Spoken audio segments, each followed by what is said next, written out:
Yo, what's up? How's it going, fam? It is time to dive back into Phoenix Wright, Ace Attorney Dual Destinies. Hi, Sabby. Good evening. Man, I've been thinking about coming back for a hot minute. I took a long break, probably been over a year since I last played this, because low-key I was kind of tired of voicing everything, and I got so tired, and then not having a job and having to focus on that, I just didn't have time to focus in half a day just to think right. And then Lily died, and she was like a staple of whenever I streamed this for me. So it's just a lot of things that stopped me from playing this for a hot minute.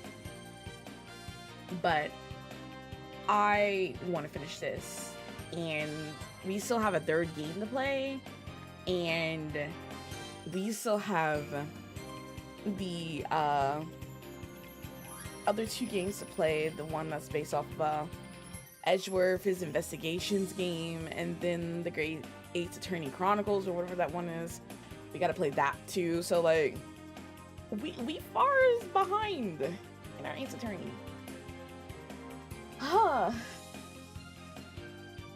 I'm doing alright, Savvy. How are you? And Zen, thank you for the lyric. I hope you're doing well. So excited for Edgeworth game? Me too. I am. So we finished episode 3. We're literally in episode 4. So we starting fresh with a new story. I wish there was a way that they could give you like a last time on.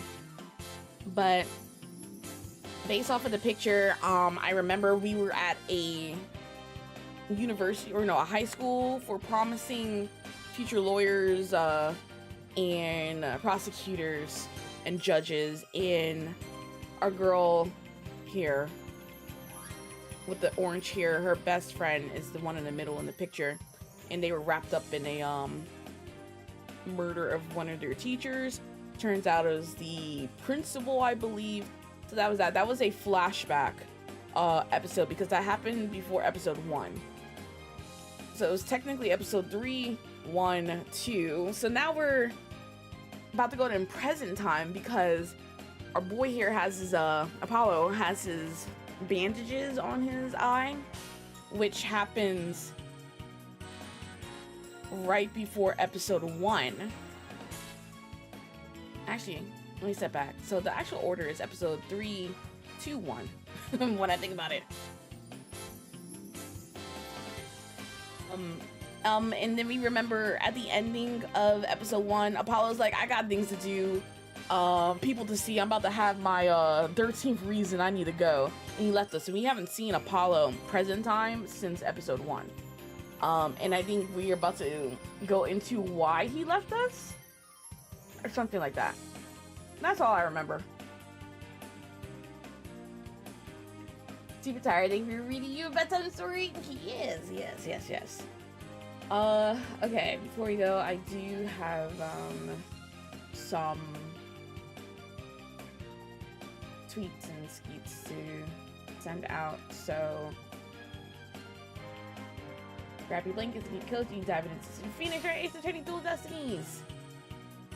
You guys can like and retweet the stream tweet.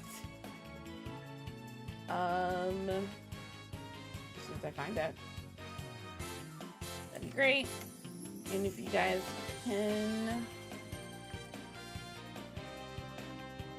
like and reskeet the stream skeet as soon as that popped up. Also, can you believe 3 streams in 1 week? Who do I think I am? There you guys go. Alright. I done lost Discord. Alright, Discord is gone. AKA, it's on the other monitor, and I would have to disconnect this monitor. Ugh. Just like old times, yeah. You can tell that I have a great schedule this week that I don't mind. I'm not closing at all, except for Sunday, which is fine, but why they don't overwork me? I'm generally fine. Okay. As usual, I'm going to... Why is this here? Remove. Thank you. I'm going to turn off Donald. I'm going to turn off alerts, the Ko-Fi, and the captions because I'll be reading what's on the screen. Except for my inner thoughts, I apologize for that one. All we getting is just game audio. I'm gonna mute desktop audio. Unfortunately, that does not mute when people's music come on. I wish there's a way I can actually mute. Streamlabs alerts have been muted. I don't know if that never actually worked for me, but we're doing it today. All right. Hello, game. The Cosmic Turnabout. As usual, this would just be trial, or what is it? Investigation day 1, investigation, or trial day 1, and investigation day 1, and the second time you play would be trial investigation day 2, or whatever, depending on the order. Y'all know what I mean. Let's do this. I got my water here. I already ate dinner. I'm prepared to say things.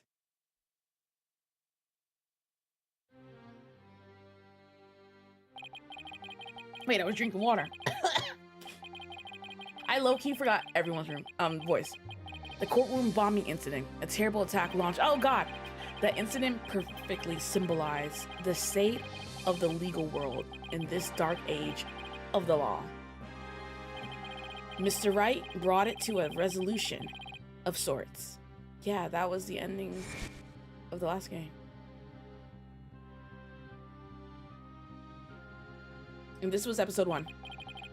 Ted Tonate was discovered to be the one responsible for the bombing. If only it were that simple. Somehow, I can't help but think.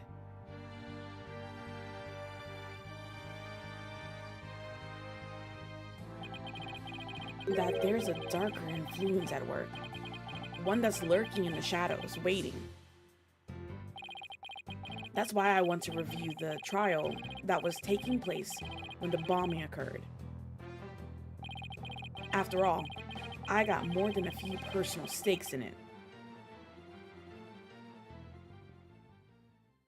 Episode 4, The Cosmic Turnabout. Let's go. Yep, Ted Tonate. I missed these names too.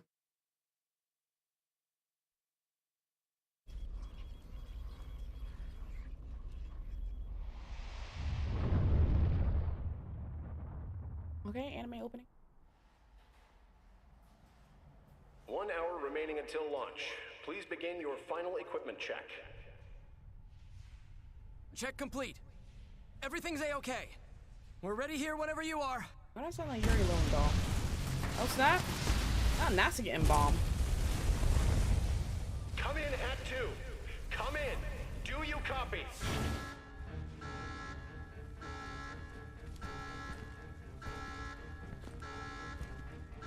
Hold on, let me see that NASA logo, because it definitely didn't start with an N. It said G.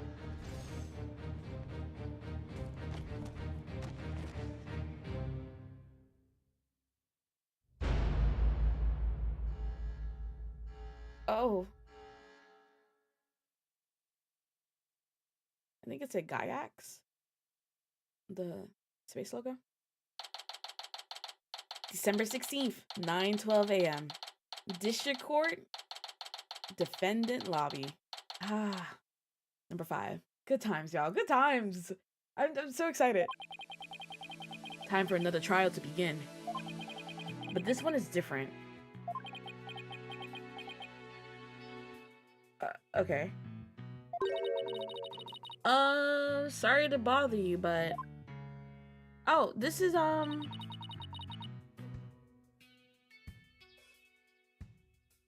she's the girl from, the first trial. Are you alright, Apollo? Was I making a scary face just now? Oh, hi, Jennifer. Yes, I'm fine. I was just doing my Chords of Steel exercises. Now I'm all ready to go. Yes, knowing you, I'm sure you'll be just fine.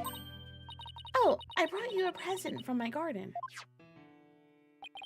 Is this a lotus fruit? A root? That's right. My grandma says lotus fruit is good for your eyes. She even says that if you look through the holes, it can help you see into the future. It's for good luck. Maybe later you can cook it and... Thanks for this. I'm gonna have some right now. Oh my! Kinda tough though. Can't eat it raw, but thank you for the enthusiastic try. Not her gotten a whole crush on us. I forgot about that. Oops. If she didn't think me weird before, she will now. I gotta calm down. Apollo? I'm sorry I'm late. Hi, Dina. Junie, I didn't know you were coming today. Did you come to cheer Apollo on? Oh, I get it. You sly little thing, you. Dina, stop. Quit kidding around, Adina. The trial's about to start any second. Is everything all set? Oh, Apollo, when will you ever figure it out? Figure out what? What is this? Wow, that was the longest. Oh, that's supposed to be a sigh? That's the longest sigh I've ever heard.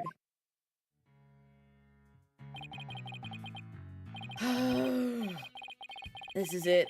It's all over for me. Is this Larry? He kind of looked like Larry. They're gonna find me guilty. This is our client. Okay. Mr. Solomon Soul Starbuck. Okay. He's a very famous astronaut who happens to be an acquaintance of mine. You wouldn't know it right now, but he's usually a very upbeat and driven person. The scene of the crime this time happens to be the Cosmos Space Center. Back in high school, my best friend and I went there almost a little too much. That's where we met Mr. Starbuck. We asked about space travel and he launched into story after story with so much passion. Back in those days, the man was 100% my hero. Are you sure you're okay with being my lawyer, Apollo? Of course I'm sure. I know you, Mr. Starbuck. I know you're not the type to commit murder. Thanks, but... I was supposed to be in space right about now.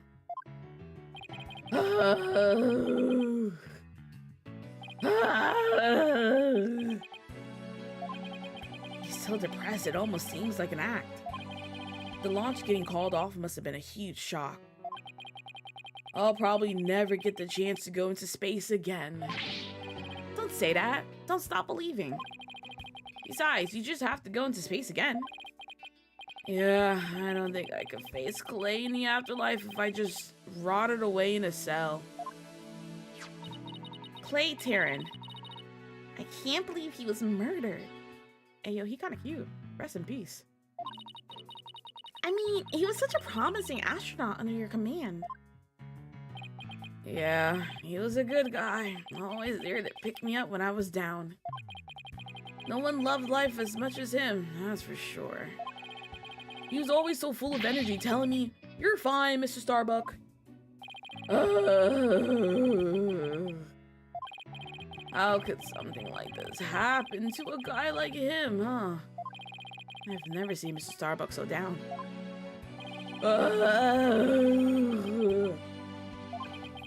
Clay's gone and I'm going to prison. I wish I could burn up like a shooting star right now.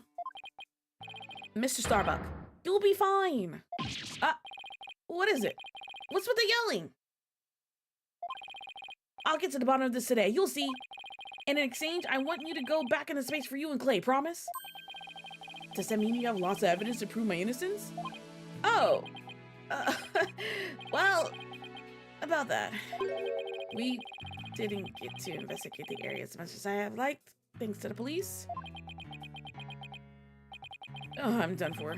No, I'm a goner. Starbucks sounds like me clocking into work. All of us. Everybody thinks I did it. Thought I was gonna store like a comet, but I'm just gonna crash like a meteorite. No, don't say that, Mr. Starbuck. Don't count yourself out yet. I know, it's hard to lose a teammate, but you gotta keep going. And what about you, Apollo? What about me? I was just thinking, wasn't Clay your best friend? Oh.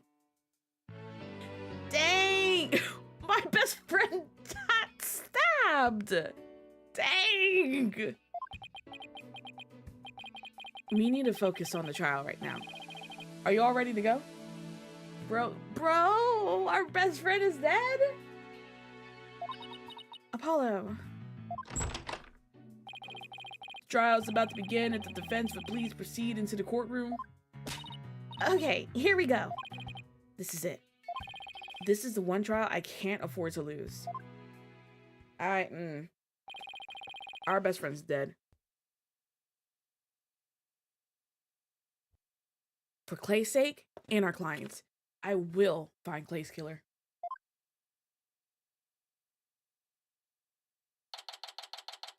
December 16th, 9:55 a.m. District Court, courtroom number 4. Court is now in session, day 1. All rise. Court is now in session for the trial of Sullivan Starbuck. The defense is ready, Your Honor. Okay, so yeah, this is definitely... Well, actually, I don't know.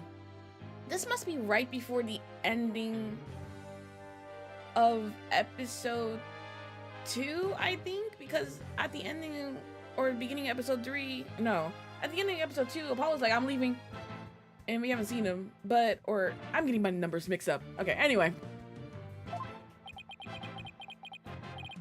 Excuse me, Mr. Justice. Yes, Your Honor.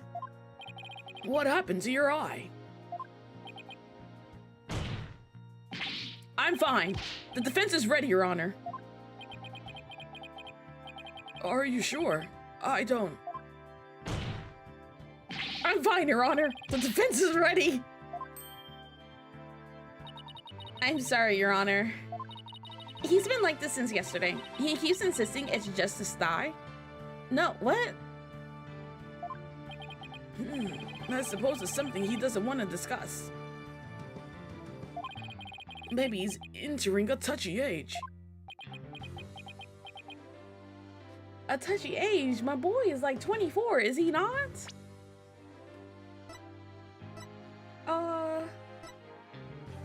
Oh, it's not up here. Adina, oh, let's read this real quick then.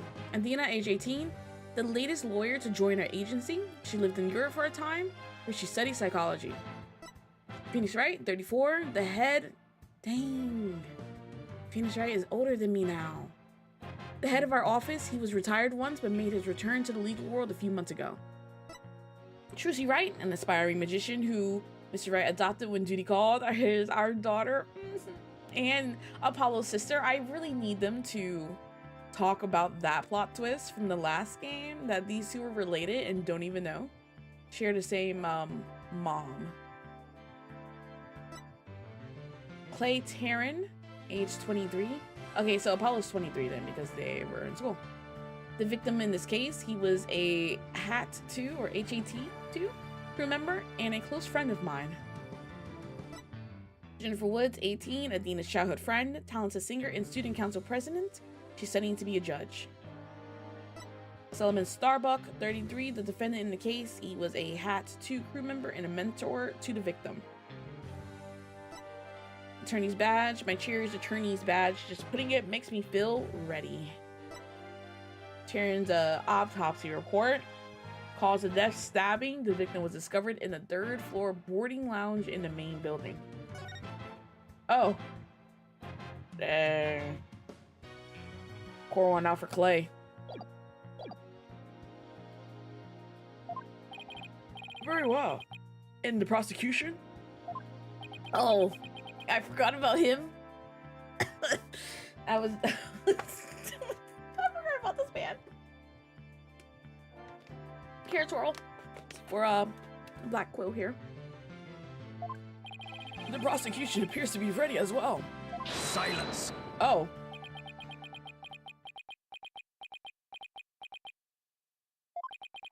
Not yet. I'm not quite ready yet.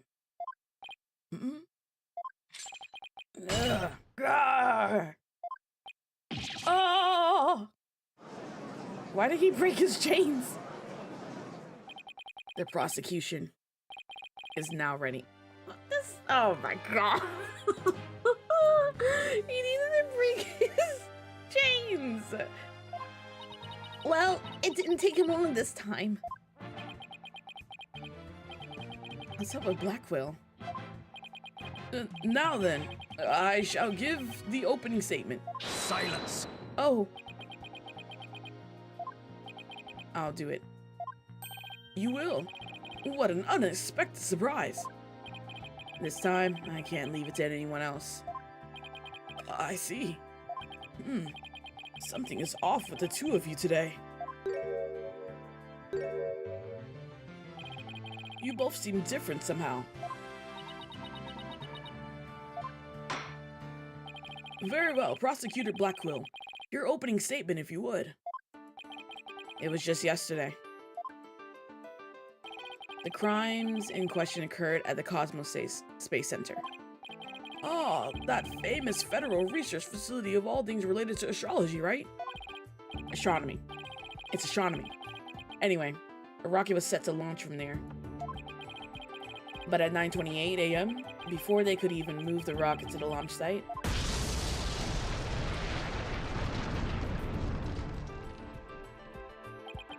two explosive devices were detonated and the launch was canceled. My word, 2 bombs. How dreadful. The defendant in today's trial is charged with both the bombing and with murder. One, Mr. Sullivan Starbuck. For whatever inane reason he detonated a bomb on the rocket he himself would be in. Sullivan Starbuck? I recognize that name. Isn't he the famous astronaut? Correct your baldness. Mr. Starbuck was the pilot of the HAT-1 rocket 7 years ago. As you may recall, despite some interstellar trouble, his mission was a success. Some say it was a miracle he returned alive. I suppose you could say he's a living legend. Oh, I remember now. He's becoming something of an international celebrity, right? Right, Savvy? Hair twirl. Mankind's hope for the future. I gotta make it back alive. The HAT-1 miracle.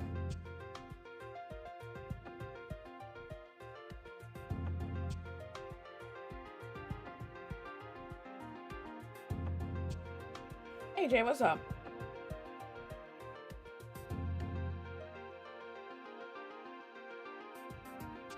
I'm trying to read what it says down there. Come along on a captivating space odyssey that'll take your breath away.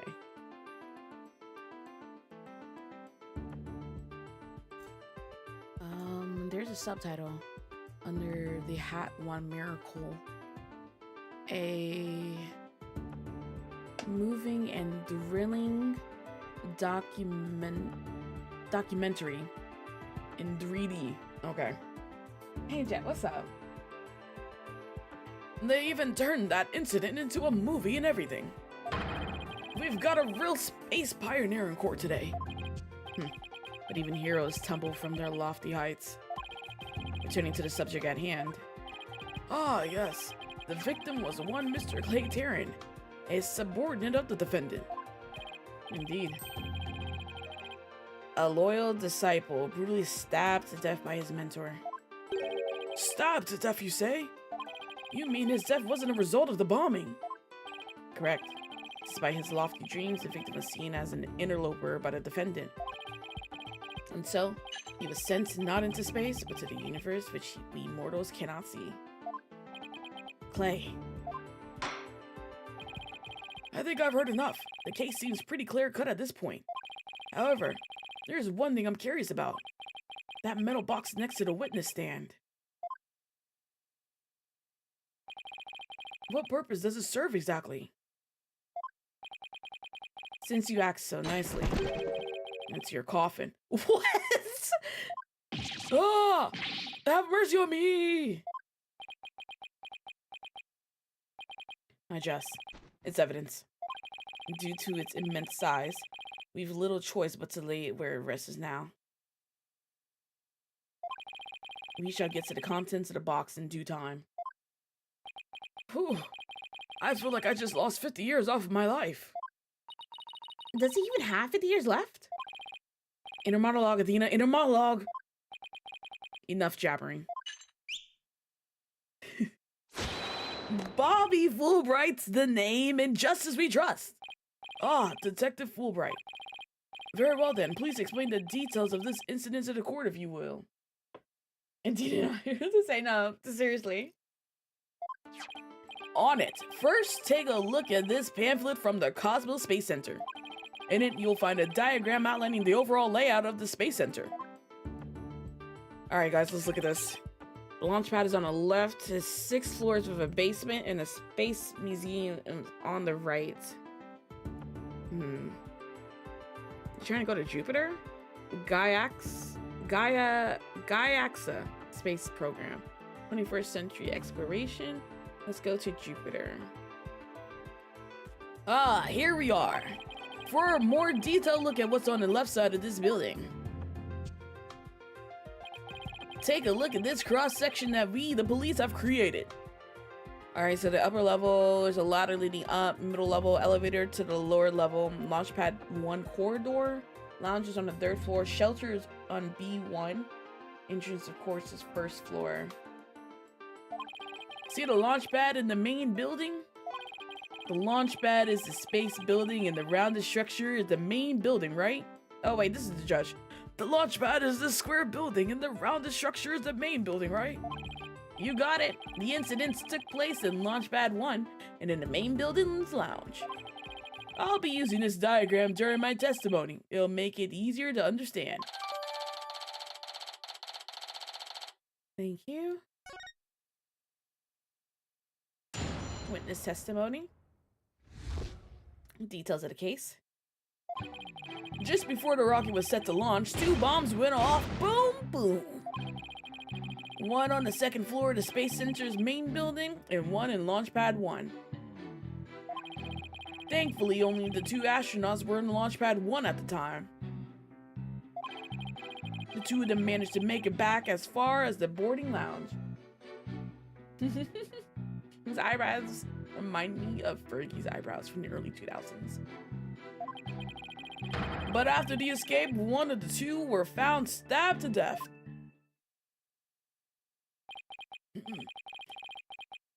A murder on top of a bombing. Detective, the victim was already dead by the time you arrived at the lounge, correct? Yep.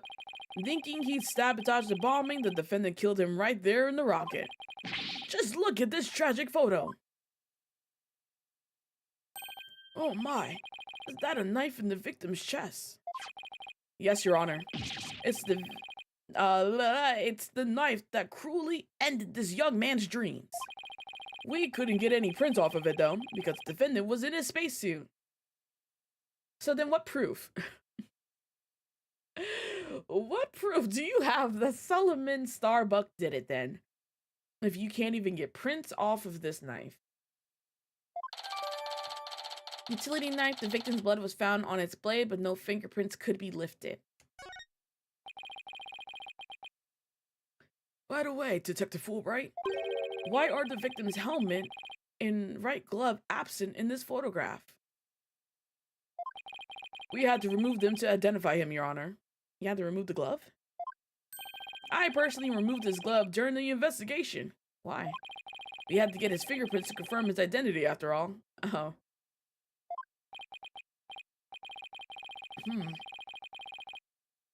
Yes, it would be very difficult to identify him without a face or fingerprints. I mean, if there is a scheduled launch today, there's an explosion, And the only two people who were scheduled to go on said spaceship is Selma Starbuck and Clay Tarrant. And you have Selma Starbuck.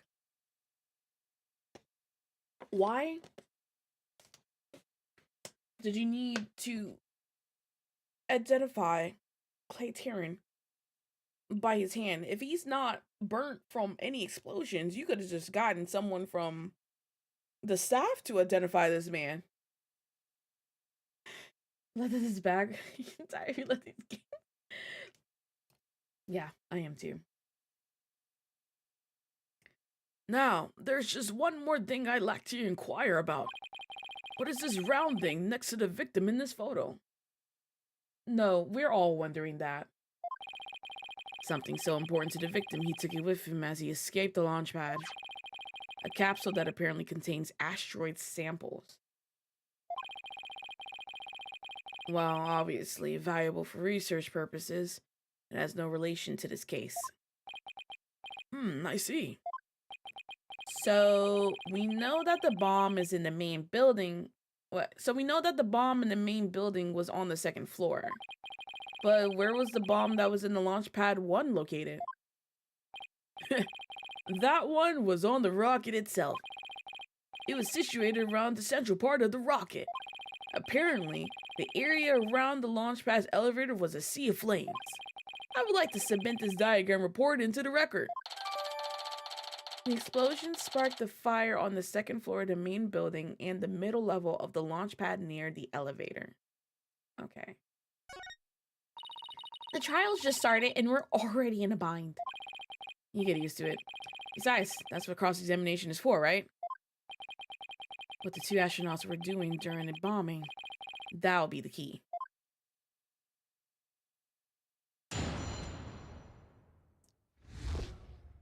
Details of the case. Just before the rocket was set to launch, 2 bombs went off. Boom, boom. One on the second floor of the Space Center's main building and one in Launch Pad 1. Thankfully, only the 2 astronauts were in Launch Pad 1 at the time. The 2 of them managed to make it back as far as the boarding lounge.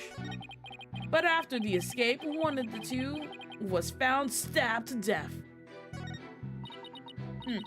It's like he's trying to give us as little information as possible. Maybe Prosecutor Blackhole's got his tongue. Well, don't let that hold you back. Keep pressing until we get what we need. Alright. As per usual, we're gonna press every information before we figure out what we are trying to learn here. So just before the rocket was set to launch, 2 bombs went off. Boom, boom. Hold it! How powerful were the explosions? Well, the one in the main building wasn't strong enough to bring the place down. But the room it went off in was burned black. Thankfully, nobody was hurt. Due in large part, of course, to me stepping up to lead the evacuation. Wait, what were you doing there in the first place, Detective Fulbright? Yeah, that's a little sus. I'm Bobby Fulbright, Hero of Justice.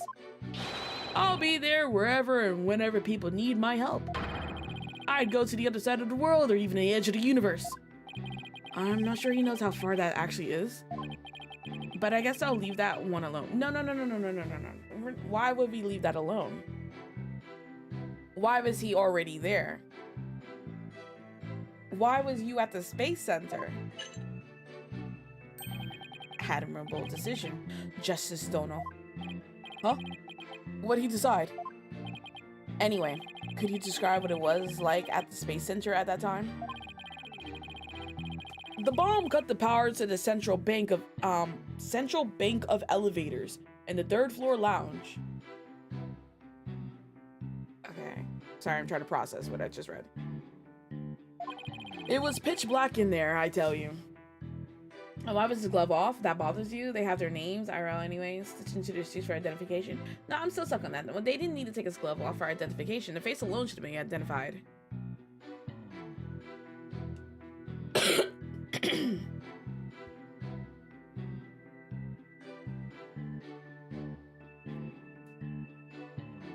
was pitch black in there, I tell you. However, the security cameras and whatnot were running on emergency backup. And how did the evacuation go? I immediately and heroically whisked people down to the Space Center's basement shelter. The basement shelter? Yes, there's an emergency shelter beneath the Space Center. An emergency shelter, huh? Oh, here it is. It's at the bottom of the diagram. The Space Center is pretty impressive to have its own shelter. The bombs went off despite tight security. Police officers and riot police who had been standing by gave the evacuation instructions. Okay. The power outage and evacuation seem unrelated to the murder at this point. I guess I'll leave that aside for now. So, there were 2 explosions in total, correct? Yep, that's right.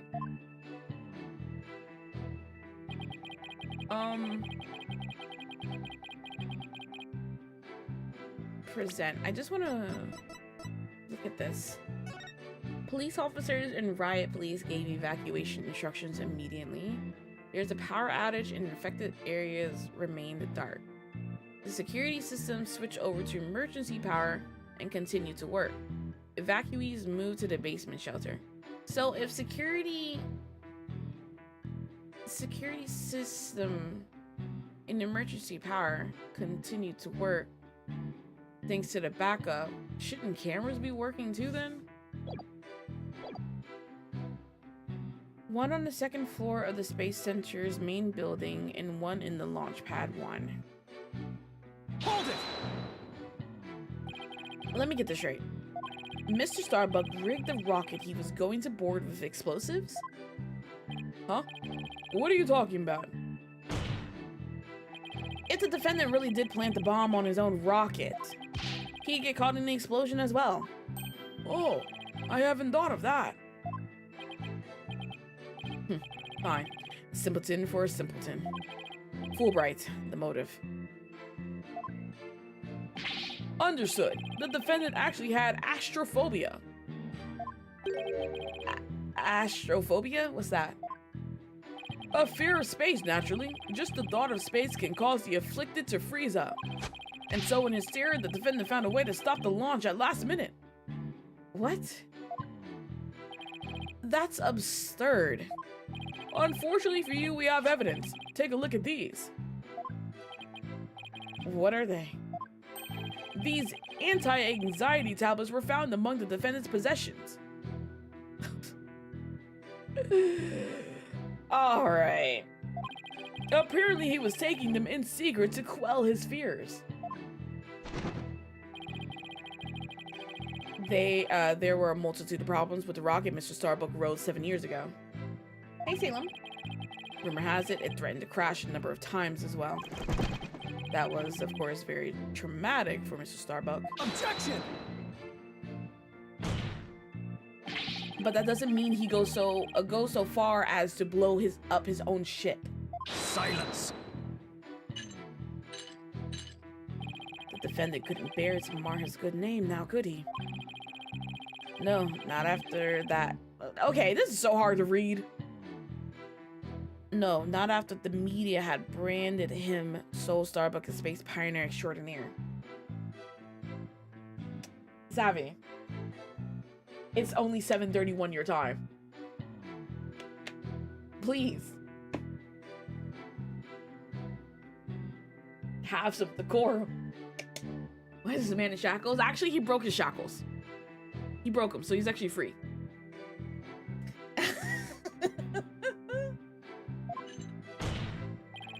Given these conditions, the defendant could hardly run away like some base mutt. Oh my god, Savvy. What? So that's why you think he resorted to the bombing?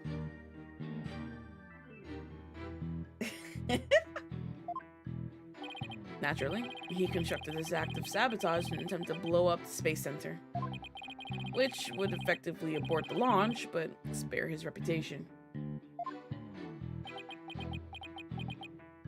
Ugh. Now I'm sure you understand why we have to bring justice down on this atrocious criminal. There's literally no proof that his anti-anxiety pills is for his quote-unquote astrophobia. Thankfully, only the 2 astronauts were in Launch Pad 1 at the time. Hold it! Are you sure it was only the 2 of them?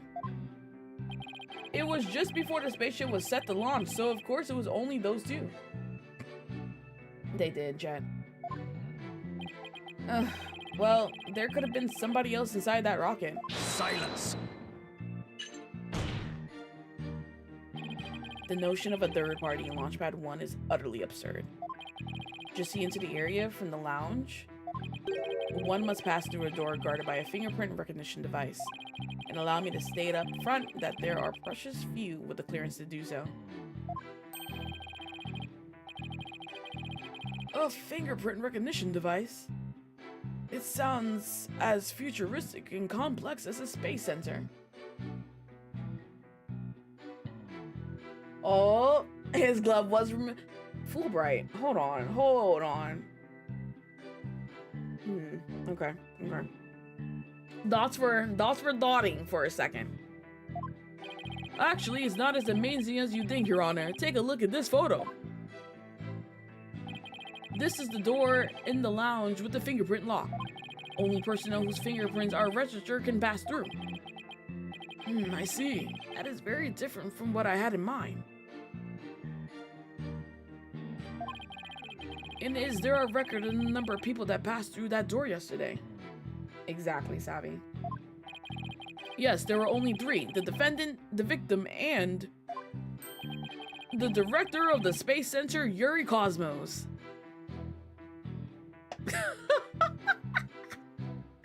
These names. Then doesn't that mean it's possible that the director is the one who did it? Not a chance. He was in the main building when the bombs exploded at 9:28, doing his job directing the launch. Besides having an alibi, he has no motive for committing these senseless acts. And Solomon Starbuck did.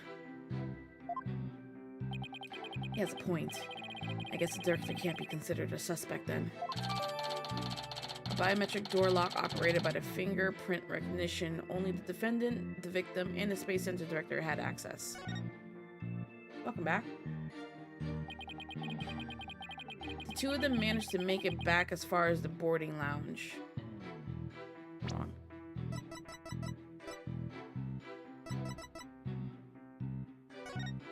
The boarding lounge. Okay, so... Okay. Hold it!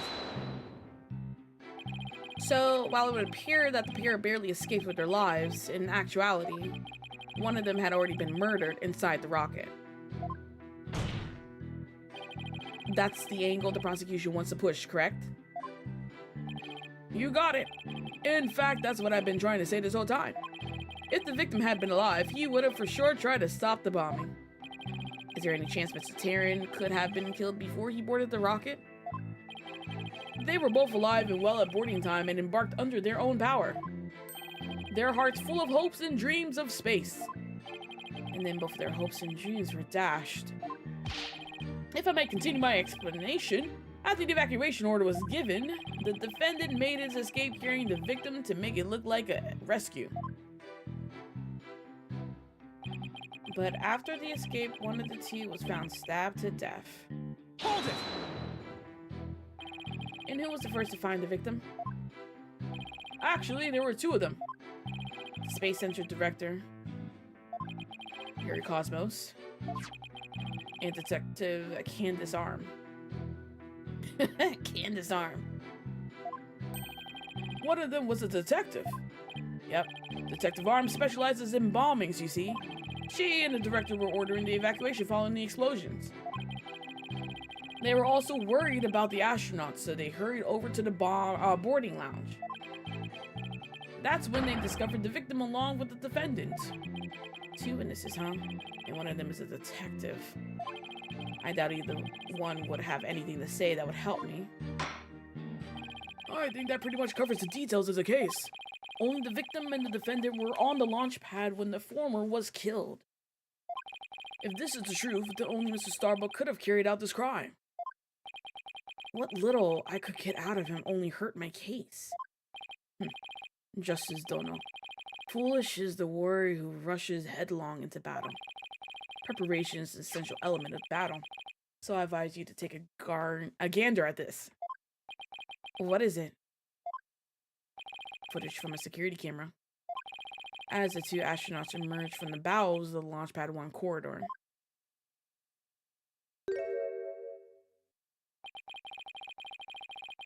The boarding lounge security camera captured their desperate escape. Okay. I don't see any stab wounds. Now, but direct your attention to what the defendant is shouldering. Which you can see is none other than the lifeless body of the victim. I mean, he could just be unconscious. We don't see... I can't see a knife. So we don't know if he's lifeless. What?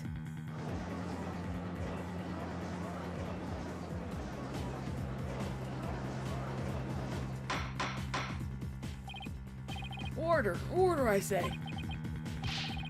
This lines up exactly with what the prosecution has been asserting. I should have known Black Quill would have something like this ready. You showing the defendant and the victim's escape from the corridor to the boarding lounge. Apollo? How exactly did they determine that Clay was already gone in that footage? Thank you, Athena. Thank you. I see what you mean. Whether Clay was still alive at that point is pretty crucial. Also, how do you know which one was which? Carrying. They both have helmets on. There's no indication of which one is Clay and which one is Starbuck. So, Your Honor, please take another look at that footage, or the footage. Isn't it possible that Mr. Terran was still alive here and that Mr. Starbuck was helping him? Why, I believe you're right. One man carrying the other to safety. What a beautiful expression of friendship. Silence. Perhaps that's what it looks like to a one-eyed hothead and a dotard. Okay. But it only makes sense if it's the victim's dead body. What do you mean? Fulbright. Explain it to Justice Dono. You got it. Ready, kid? If the murder had occurred in the lounge, someone could have spotted. Anyone can enter the lounge, after all. But doing it while they were alone in a spaceship, that's a horse of a different color. Objection! But you can't deny that there's a possibility the murder could have happened in the lounge. All that video shows is a man helping his fellow astronaut out. Silence. Your assertion is based on emotion. It's based on your belief that Mr. Starbuck would surely help his own disciple. But you have no logical explanation as to why the victim could still be alive. Ugh. Unfortunately, Mr. Justice, the prosecution is right. Your argument is lacking in sound logic. But it sounded perfectly logical to me. Well, Mr. Justice, if you have no further objections, I believe it's time to bring this cross-examination to a close. Objections? Well, Hold it! Your Honor, the defense requests a little time to think and regroup. Given the facts, I'm not sure I can see the need. What is it, Athena? It's just, there's something that's been bothering me. If it isn't the defense stalling for time as always. Very well, I'm feeling generous. You may have a small measure of time. Yes. You have 5 seconds. 5 seconds? And after that, I declare this cross-examination to be closed and a verdict to be rendered. Your baldness, raise your gavel high. It's time for a countdown. Oh! Ready? We don't have time. Spit it out, Adina. Only 3 more seconds. Look, I don't think the prosecution's explanation is very complete. Meaning? Meaning there's something missing. Like, they conveniently left it unexplained. Something they didn't explain. Something they didn't explain. You're right. I think I know what you're talking about. Your 5 seconds are up, Mr. Justice. Is there anything about the prosecution's argument that you'd like to rebut? Yes, Your Honor. Actually, there is. There is something the prosecution has yet to make clear to this court. Well, if you could put it that way. What is it that the prosecution has failed to explain? Why the body was moved? Wait, what do you mean? What? Where was the body supposed to be? Hold on. The victim was discovered in the 3rd floor boarding lounge in the main building. Oh, wait. No, what? Huh? Wait, is that actually... What? I'm just gonna choose that because I feel like we quote-unquote got the... No, actually, we don't have the motive for the murder. We have the motive for the explosions because what's-his-face didn't want to go into space. But why the body was moved, I feel like is, the actual answer. You'd save? Can I? Oh, you can save. Oh. Wait time is 0.5 seconds.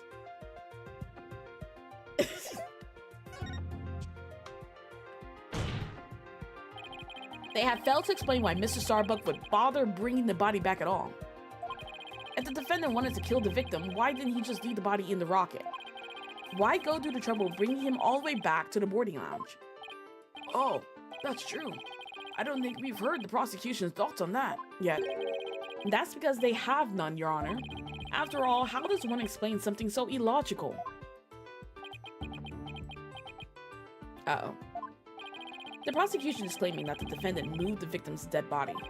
But what if the entire premise of that argument is wrong? Then let's hear your theory, Mr. Justice. The defense proposes that the defendant didn't kill the victim. He was helping him. Fulbright. Explain it for our sad friend here before I nod off to his monotone monologue. Informing exactly why Spaceboy moved the victim. Huh? They've gotta be joking. It's simple. Mr. Starbuck did what he did to direct suspicion away from himself. He wanted to create the impression he heroically risked his life to save his partner. That's why he made sure to make it to the security camera so there be a record. At the very least, he appears to have achieved success with you and the old man. One man carrying the other to safety. What a beautiful expression of friendship. The average person wearing a spacesuit weighs easily over 200 pounds. Saving the life of a partner who weighs as much while trying to escape deadly flames. What a dramatic sob story fit for the silver screen. Indeed, I was completely taken in by the humanity of the story. You see, yet the true ending is that that all traces of his hammy act are meant to be blown up. Yes, and now we arrive at the thrilling conclusion. The 3rd explosion. 3rd? Objection! What are you talking about? There were no 3rd explosion? Silence! Indeed, you are correct. But that is thanks to the detective arm. It was she who identified and secured the bomb. However, it doesn't change the fact that the 3rd bomb was discovered in the lounge. The steel coffin beside the witness stand. That would be a bomb transport case. You brought the bomb to the court case? I'm screaming, Jet. We use that to transport the deactivated bomb here. Are we sure that is deactivated? It was found at the lounge. A bomb in the form of a most distasteful toy. Yeah, okay, so...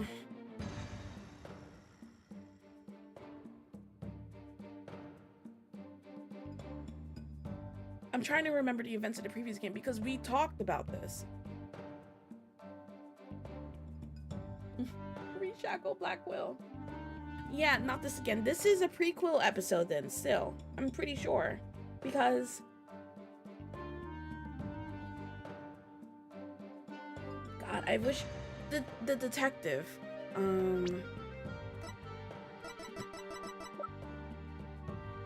She dies, does she not? In the first episode, in episode 1, we are defending her, I think. And because they think that she murdered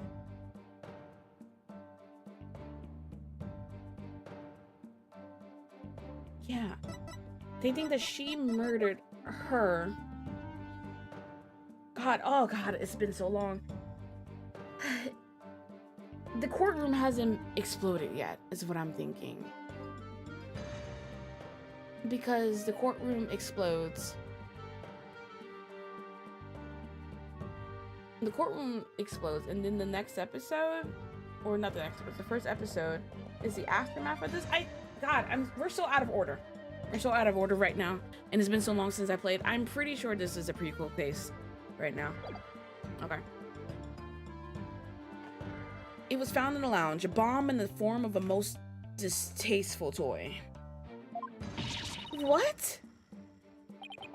One on the second floor of the main building, one on the launch pad, and one in the lounge. Second floor main building. Let me get a look at the map again. Second floor main building and one in the lounge. So they blew up the launch pad, third floor, and planning on the second floor?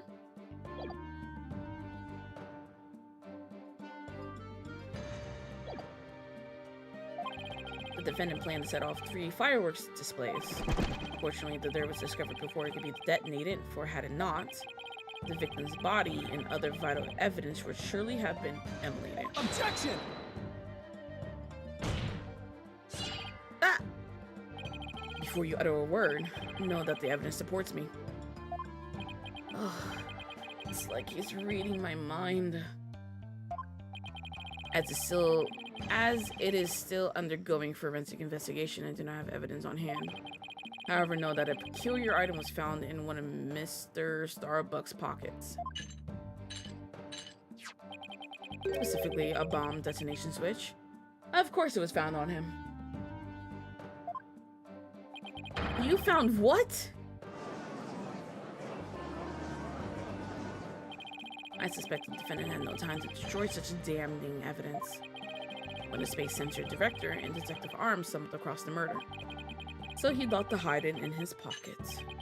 Feeble brain that he is. No! Mr. Starbuck would never do anything like that. Oh my god! Bro, Apollo! Justice Dono, open your eyes and see the truth. This appears to be irrefutable evidence that the accused set off the explosions. No, there has to be some kind of mistake. This can't be the truth. Still can't accept it? You believe in your client, come what may. Then why don't you cross-examine the defendant himself? This has got to be a trap. It's like Blackwell's controlling the entire game. Yeah, it seems like he was waiting for me to bring up the body moving issue. Why do you say that? Because he just had the right argument when I pointed it out. And to really rub it in, he had a decisive piece of evidence up his sleeve too.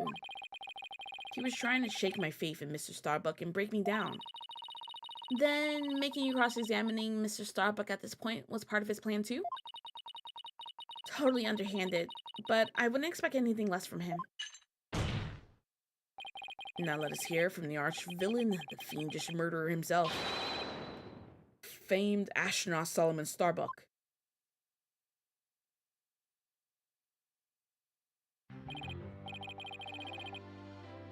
Witness, your name and occupation, please. Solomon Starbuck, astronaut. How did this happen? Mr. Starbuck, you aren't looking very well. Will you be able to give testimony? No.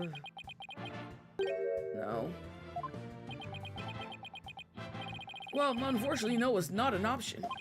You are being accused of the Space Center bombing and the murder of Clay Terran. Please testify to these allegations.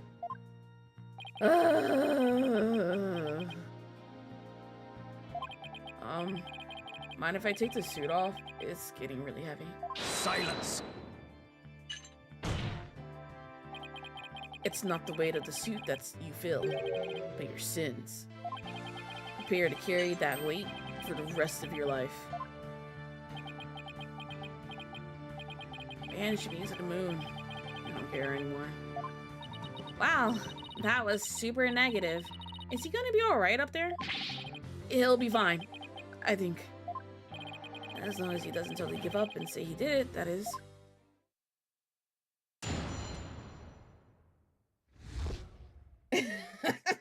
Jet, please. I didn't kill him. All I did was support Clay over my shoulder and get us out of the rocket. Like always, I took the elevator down to the middle level and headed for the corridor. Clay had passed out by the time we got the order to evacuate. I didn't kill Clay. I was trying to save him. So you're certain you didn't set off the bombs or murder the victim?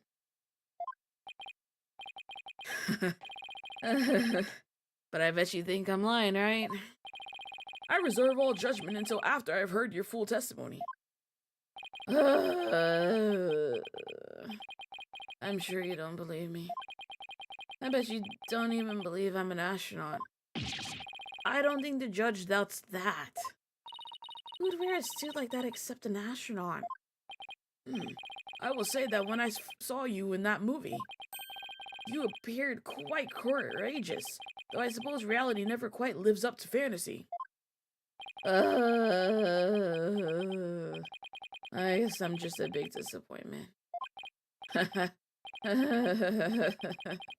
I really don't care what happens anymore. Oh no, he's completely given up. What a depressing fellow. If you were to join me in the clink. Now imagine that annoying sigh if you were to rub off on the other inmates. Like how it rubbed off on Prosecutor Black Quill a second ago. Wait, that was Black Quill that sighed? Huh? That was Black Quill's sigh. Okay, me and Apollo's both got the same one brain cell. Mr. Starbuck's testimony contains a glaring contradiction. The question is, what does it mean? Even if Mr. Starbuck is my client, I can't be gun-shy now. It's time to find out the truth. The glaring contradiction? I didn't see one. All I did was support Clay over my shoulder and get us out of the rocket. Hold it! So, what you're saying is that the victim was still alive at that time? Of course, he was alive and well. Silence! If so, then you admit you took a man who was alive and well and silenced him permanently with this? What? No. Black hole confirmed. Dead ahead. It's no good, Captain. It's getting sucked in. Objection! Mr. Starbuck, you're not in space. Please give your testimony seriously. It was just nerves, but maybe I shouldn't have said he was alive and well. It was more like he was slumped over. Those are completely opposite ends of the spectrum. Like always, I took the elevator down to the middle level and headed for the corridor. Play over my shoulder and get us out of the rocket. Okay. Hold it! Is that the elevator inside the launch pad area? That's right. We always use it to get to and from the cockpit. That makes sense. So he was just using the route he always used. In spite of the fact that there had just been an explosion. Huh? No, I was thinking that usually when you have an emergency like that, you should never take an elevator. I think Mr. Starbuck is hiding something. Something pretty big. That might be the contradiction we need to focus on. Clay had passed out by the time we got the order to evacuate. Hold it! Passed out? Why was he passed out? Probably because of the explosion. Noise and vibration were incredible. It's little wonder a person would pass out, right? I guess? Not that I know. I've been hit by space debris. The main engine's on fire. It's gonna blow.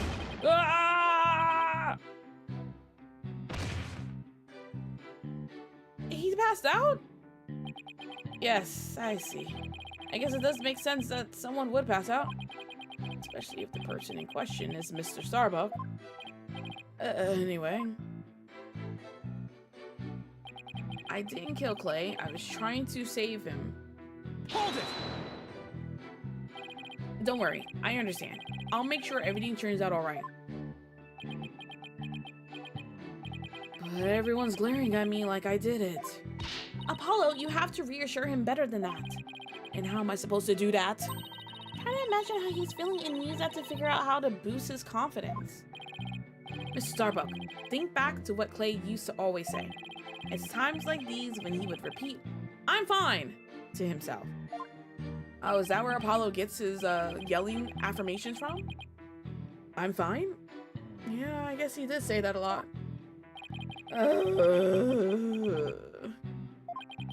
But even if I shout it, Clay will still be dead. What's the use?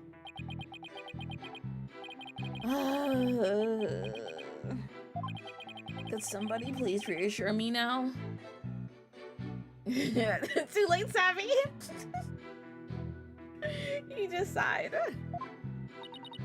Apollo, there's something strange about Mr. Starbuck's testimony. Yeah, I was thinking the same thing. There's a glaring contradiction. I just wonder why it's there and what it means for our case. Well, it doesn't look like he's lying, at least. Guess I'll have to show some evidence. We said the second one. Took the elevator down. Yeah. The explosion sparked a fire on the second floor in the main building in the middle level.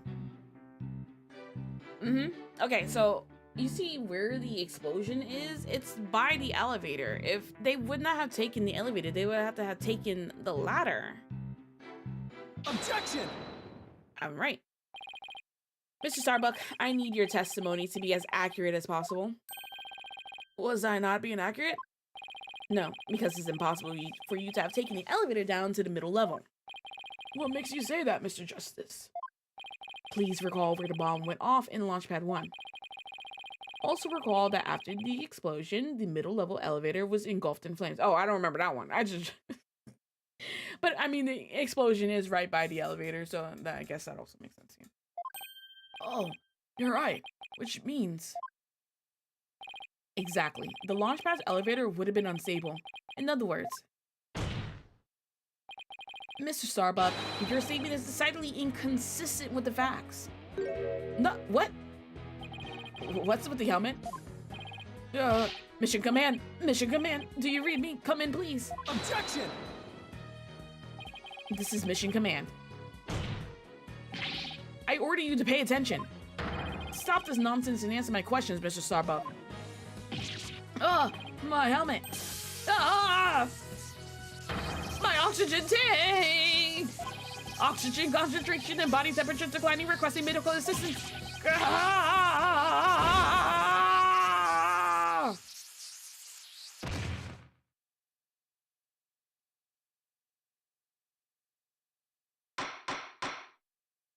Mr. Starbuck, we are not in space right now.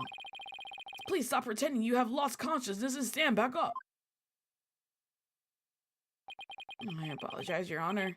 I forgot I was still on Earth. I feel like we all just got a real glimpse of Selena Starbuck, the astronaut. Yeah, he seemed more like an astronaut now than when he was doing all that sighing. Mr. Starbuck, can you please explain the inconsistency in your statement about how you used the middle level elevator? I was nervous and I said the wrong thing. I'm sorry. I actually, took a different route.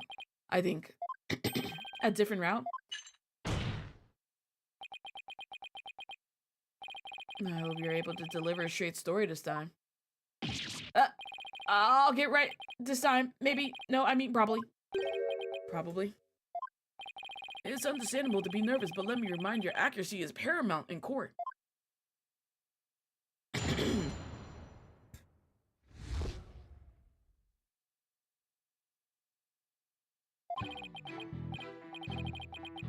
Alright, I had to drink some water. Let's see. My escape route. What I said before was a mistake. I remember now. I took a different route, maybe, probably. With the capsule and clay in my arms, I made my way down from the upper level. So you're saying you escaped without using the elevator? That's right. There's a ladder that spans the upper and middle levels. I used that ladder to get to the middle level. Luckily, the fire hadn't reached the ladder, so we could make our escape that way. You went down a ladder helping Clay? In the capsule you mentioned, I suppose you mean the thing next to Mr. Tyrion here? Was the capsule that important that you risked your life to take it with you? It almost goes without saying, but yeah, that capsule contains asteroid samples. Therefore, it's invaluable as research material. With his spacesuit on, Clay weighed a ton, but securing the capsule was also important. I needed the answer to the best of your ability. Mr. Starbuck, please remember that your verdict is writing on your testimony.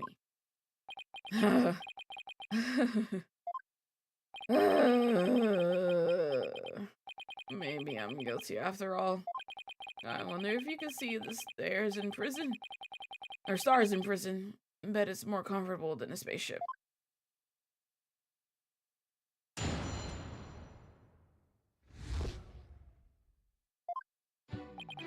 Let's see. My escape route, what I said before, was a mistake. Hold it! How could you mistake such a basic fact? Hey, everybody makes mistakes, but try thinking about the vastness of space instead. From Earth, it takes 4 light years to travel to nearest neighboring star. Hold on, y'all. I have a phone call.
Okay, I'm back. Hey Kase, how's it going? And it is a miracle that the judge is still alive.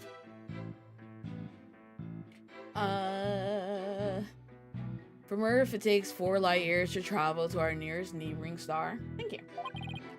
So you see, compared to the vast expanse of space, human era is insignificant. I wish you consider it just a little more insignificant than 0.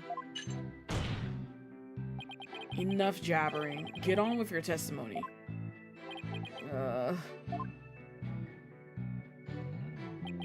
I remember now. I took a different route. Maybe, probably. Hold it!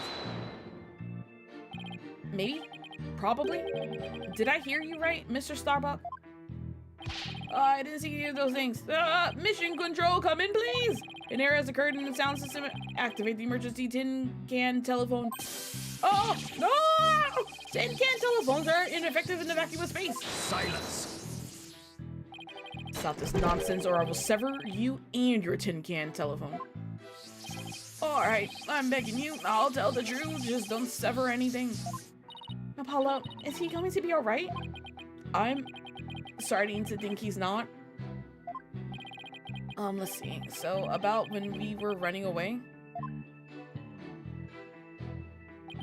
with the capsule and Clay in my arms, I made my way down from the upper level. Hold it! The upper level of the launch pad area. That's right. That's what I said, isn't it? Granted, that route does exist.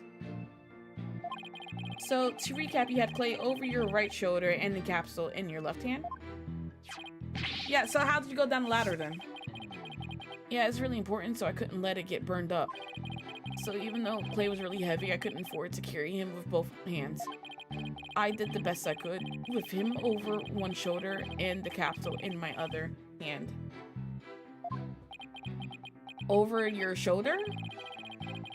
I don't think the meaning of what he just said has hit him yet. Over... I did the best I could with him over one shoulder and the capsule in my other hand. Well, based off of the picture, he definitely wasn't over your shoulder. You know what you have to do with that statement. Justice Dono. Yeah, I know. Well, I've come this far. No turning back now. It's time to present some evidence. So Mr. Starbuck escaped with Clay and the capsule, which means it's just like in the footage. I can see why he couldn't run, though. He must have weighed over 200 pounds just by himself. Yeah, and he had to support Clay. He was another 200 pounds. Plus, he had to ensure the safety of that capsule. I don't think I could even walk under those circumstances.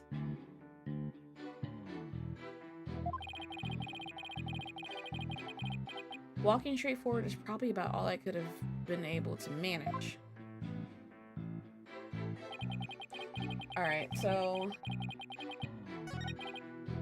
it's definitely this. And...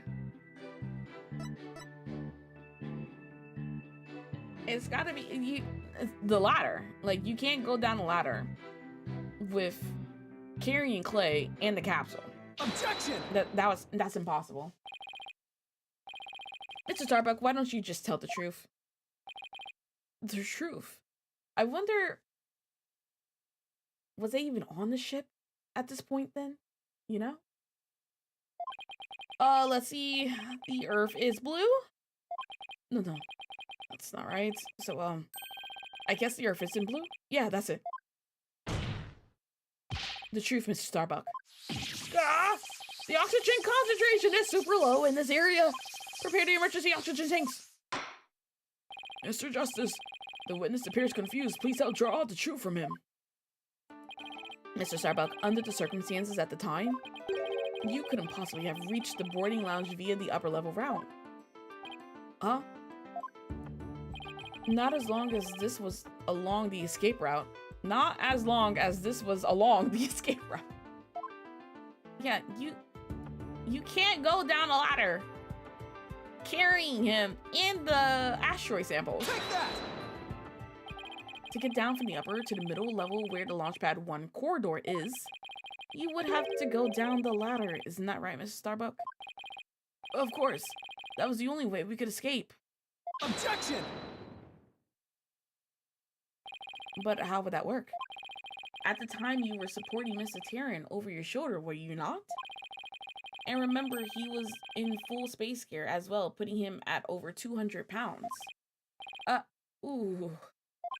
Well, it's as easy on the moon. Gravity is only 1/6 of what it is on Earth. Objection! But the Space Center is located on Earth. Short of being an octopus, climbing a ladder with an adult male in space gear in one arm while carrying the capsule in your other is impossible, wouldn't you say? Oh. So, Mr. Starbuck, how exactly did you climb down that ladder with your arms full? Ah! Mr. Starbuck, come clean and tell us the truth now. Ah! Engineer! Where's that engineer? Oxygen leak detected due to faulty maintenance. Evacuate immediately!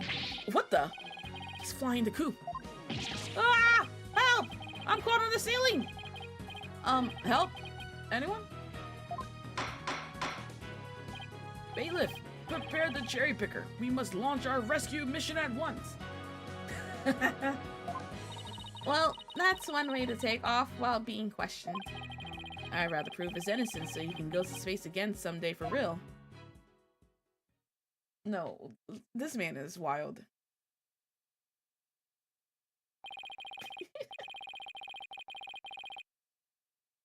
Now then, Mr. Starbuck, you think you can keep your feet planted on the ground? Yes, I apologize for losing control. Are you ready to tell us the truth? Ugh, not that. Anything but that. What is going on? This isn't the Mr. Starbuck that I know. I bet you he had no intention of getting on that spaceship. Maybe the anti-anxiety pills were for his quote-unquote astrophobia.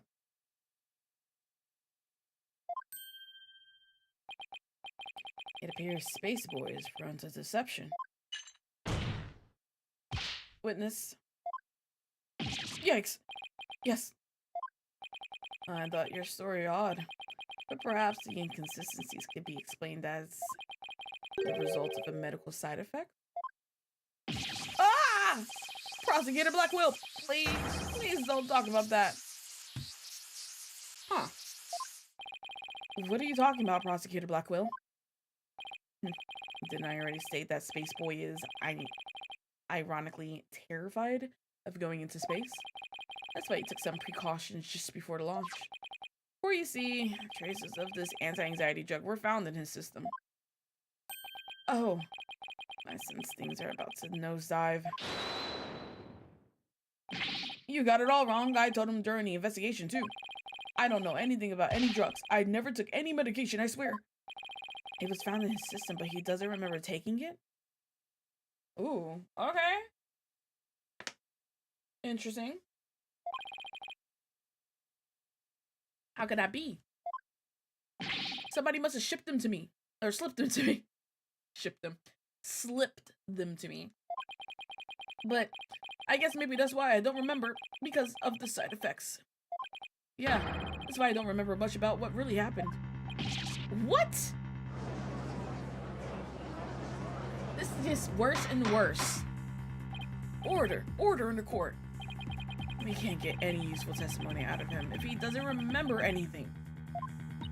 Well, this certainly explains why his testimony kept changing. Why didn't he just tell me he couldn't remember? I guess he didn't want anybody to find out he was terrified of going into space.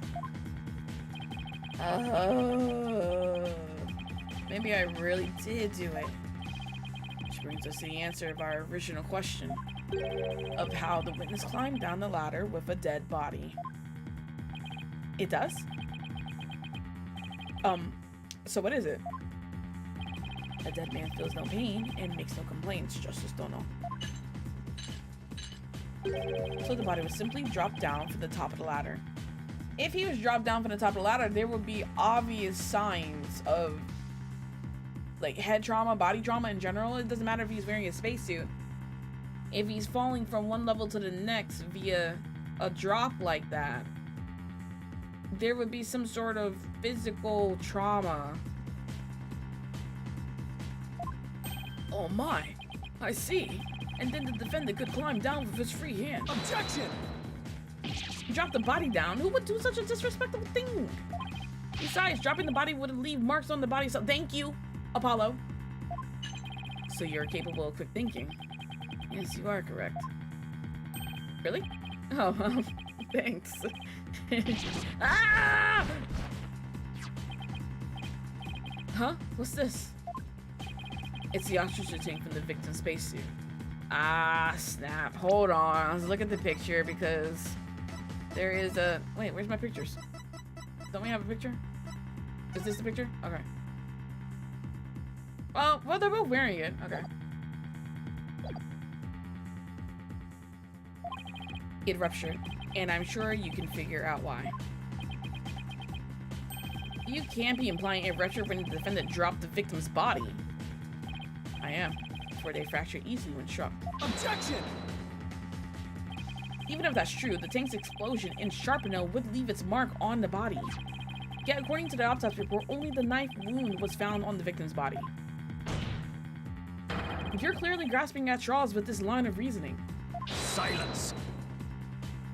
The spacesuit isn't heavy for the sake of being heavy, Justice Dono. It includes the latest technological devices and is made of the fabric of tomorrow. This fabric is made to protect astronauts from the dangers of space. So, falling a few Earth yards would hardly leave a mark on the wearer. That's BS. That makes no sense. Objection! Then shouldn't it be impossible to stab someone through it as well? It should. And yet, through sheer coincidence, the knife slipped through a weak spot in the suit's structure and found its way to the target. Really? Really? It found the one spot on the astronaut suit that is prone to stabs? What are the chances? You forgot that our killer is an astronaut himself with knowledge of how the suits work. It's got me there. And now my argument has been proven. Spaceboy killed the victim in the rocket and then dropped his body from the upper level. After climbing down, he showed it the body and made sure the camera recorded them. But he's wearing the thing. How do we know it's been ruptured? He's still wearing the oxygen tank. There's no room for debate about these facts. It's clear that Solomon Starbuck is the only one who could have killed Claire Taryn. Ah! Here, the report regarding the astronaut's oxygen tanks. Consider it my send-off gift. Feel free to use it as payment to cross the river Styx. Ah! The victim's tank was ruptured with 0% left. The defendant's had 80%. Remaining oxygen is displayed on the left shoulder. No, that's a lie. That's a lie already. The defendants had 80% oxygen. It literally says 50% there in the picture. Which means that that's not him. Oh my god, I think I just solved it. Solomon Starbuck never even went into the ship. He never went through. 3 people passed through the entrance. Solomon and Clay and the director's handprints were found entering, right? So the astronaut helmets are on. Homeboy doesn't remember anything. He was drugged. Other homeboy is dead. This third person, there's a third person who went in place of Solomon Starbuck. Killed homeboy. Probably trying to steal these the asteroid samples. I can't think of what else. Murdering. Use explosions as distractions or whatever.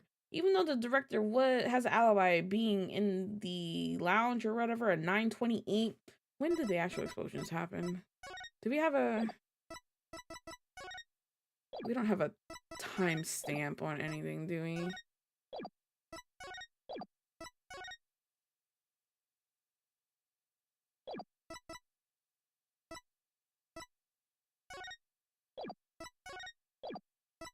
No, we don't have any timestamps. But that's not Solomon Starbuck in the picture. Gas tanks are different, first off. The percentage. I don't know if it is the director who did it, but there is someone who went in that picture. That's not Solomon.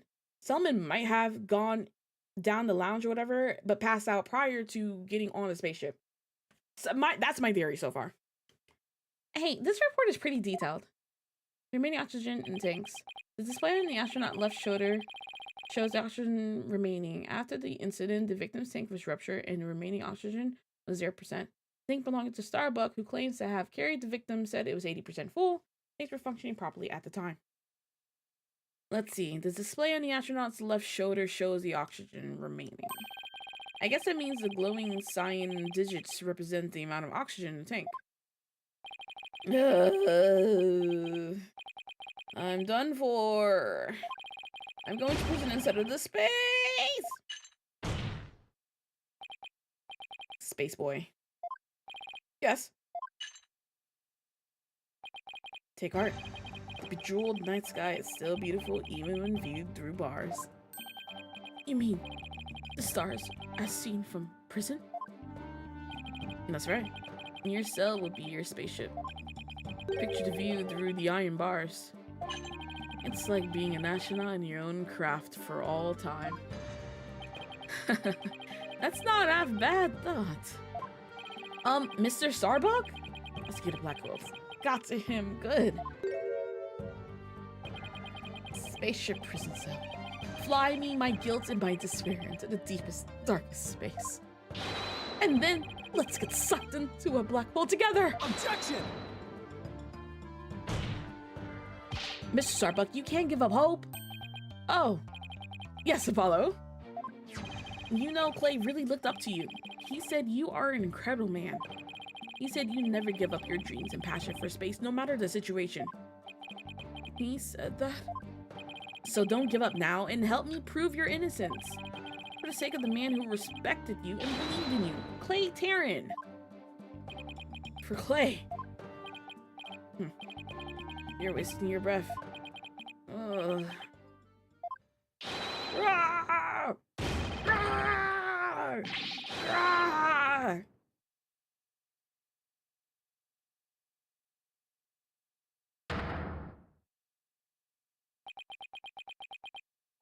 Apollo, thank you.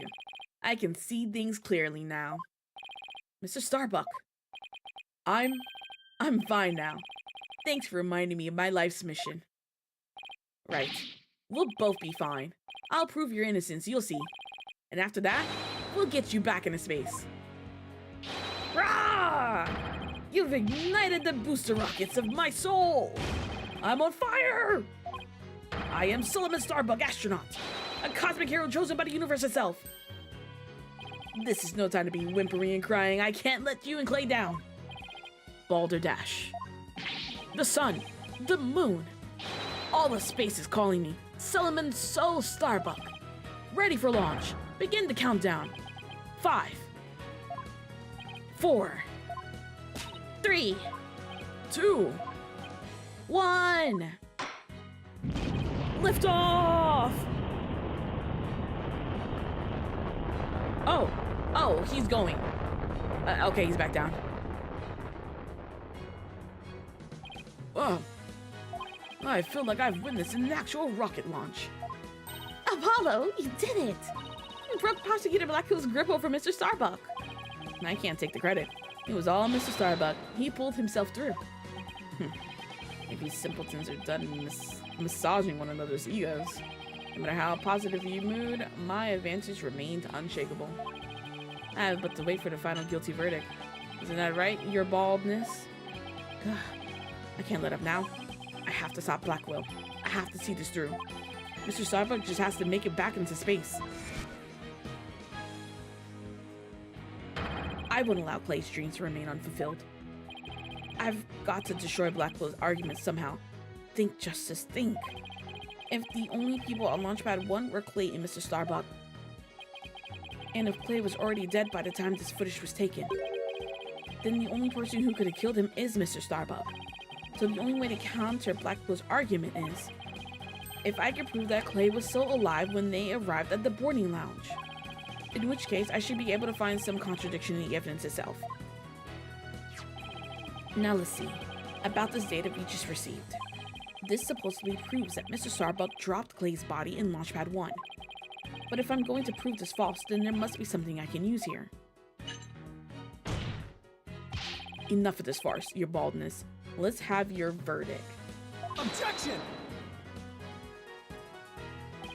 Prosecutor Blackwell, you seem to be in quite a hurry to rush the verdict. But about this oxygen tank data you submitted just now. It says that Mr. Starbuck's tank had 80% remaining while Mr. Terran's had 0. Do you stand by this accuracy of this report? Of course. Then I guess this simply means that it's faulty, as evidence goes. You will explain what you mean, Justice Dono. It's simple. This evidence contradicts the facts of this case. Take a look here at the detailed description and you'll see what I mean. I hope you have some evidence, Mr. Justice, because I don't see what's so contradictory. Yes, Your Honor. Right away. This is the evidence that the oxygen tank reports stand in contradiction to. Take that! And how does this evidence present a contradiction? The problem is this part here. Hello, 50. Take that! Note the remaining oxygen in Mr. Starbuck's tank as he carries Mr. Terran. It appears to say 50. Yes, but according to the data, our client's tank had 80% remaining. The oxygen in the tank increased? I see Your Honor finds it as strange as I do. It's bad enough that there is a contradiction, but the increase in oxygen is beyond illogical. Oh my, you're absolutely right. What is going on here? Silence! I too find it odd that the oxygen tank remaining has increased. It would be as odd as if my rations were to increase. But what does that prove? That the person carrying Clay Terran is not Starbuck, then. It doesn't change the fact that it is the defendant carrying the victim's corpse. Yes, it does! Objection! I'm going to bet you don't get more rations because you don't abide by the rules. Either way, the oxygen remaining shouldn't increase just as your rations don't increase. Therefore, this new information is critical. We can't overlook it. Silence! In that case, do you have an answer to this riddle of the mysteriously increasing oxygen? Better not disappoint, or I'll declare the inconsistency as mere equipment malfunction. Prosecutor Blackwell has a point. I suppose it could be a simple malfunction. No. No. No. Mr. Justice, if you cannot provide an adequate counter-argument to this point, I'm afraid I must bring this trial to an end. So do you think you can explain why the remaining oxygen level increased? Of course I can. The thing to do at a time like this is to turn my thinking around. Mr. Starbuck had no memory of it, but he claims to have carried Clay. So this man with the 50 on his tank ought to be Mr. Starbuck. But if anything, the display on his oxygen tank should have shown an 80. This is a clear contradiction between the report and the security footage. So what I should be asking is not why did the oxygen level increase, but what had to have happened to make it look like it increased? Huh? Am I making some kind of mistake in my base assumptions here? Well, Mr. Justice, we're waiting. Yes, Your Honor. I'm ready to answer. This is why the remaining oxygen appears to have increased. Going the other way, the victim was carrying the defendant, the tanks were damaged. The victim was carrying the defendant? You were going the other way? Oh. It's gotta be the victim was carrying. It had to be Clay carrying Starbuck, because Starbuck doesn't remember anything. He has no clue of anything that happened. Clay must have been the one carrying Starbuck this entire time.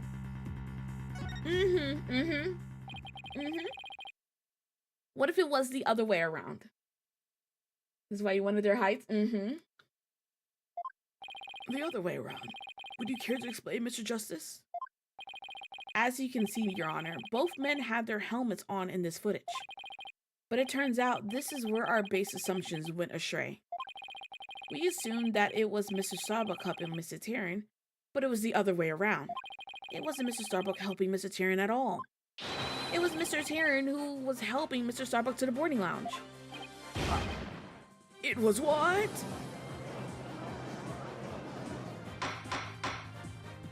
Order, order, Mr. Justice. You mean to tell me that the person on the right in this image is the victim, Clay Taryn? It is the only way to riddle the increasing oxygen level can be solved, Your Honor. At this point in time, the remaining oxygen in the victim's tank was at 50%. And then the victim was found in a boarding lounge. His tank was at 0%. That's right. There's nothing contradictory about the oxygen level decreasing. This means Mr. Taryn was alive as they made their escape to the lounge. Silence!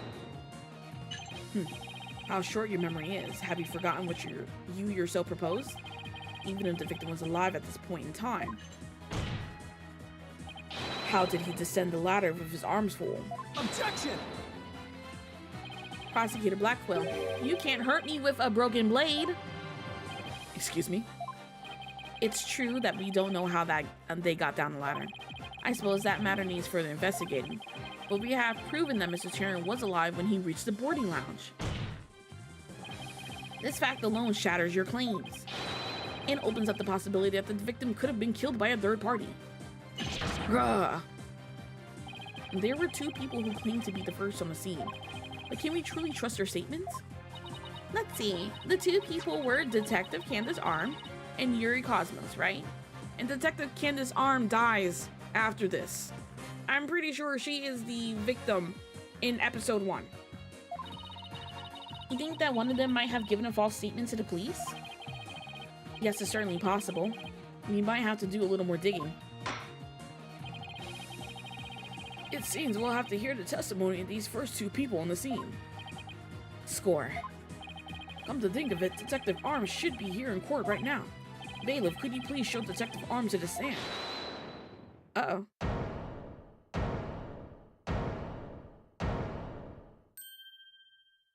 Yeah. Tetanate. This is the killer in the first episode.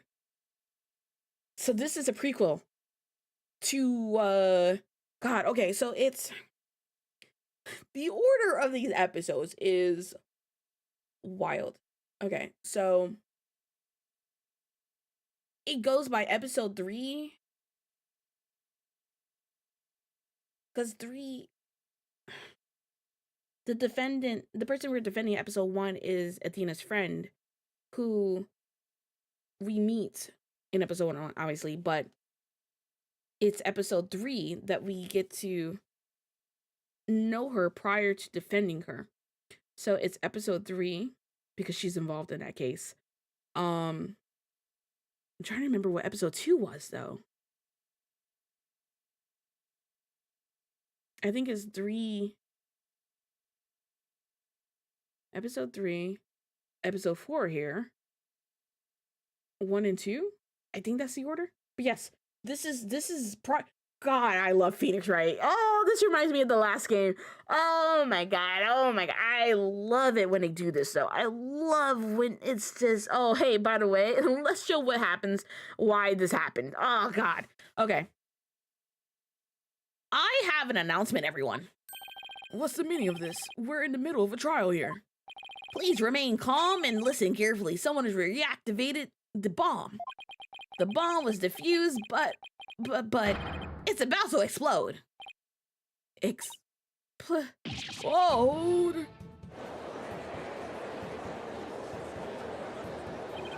A bomb? Now? Everybody run! I don't want to die. Oh no, everybody's panicking. Homeboy here, Tetane, does it so that he can go and kill. Heedless chickens with death wish. A lot of you. Calm yourselves calm yourselves before all else. Come on, Apollo, let's get out of here. But what about Mr. Starbuck's dream? And who will carry out Clay's final wish? I don't care what happens to me. I'm not letting some bomb blow the truth up forever. I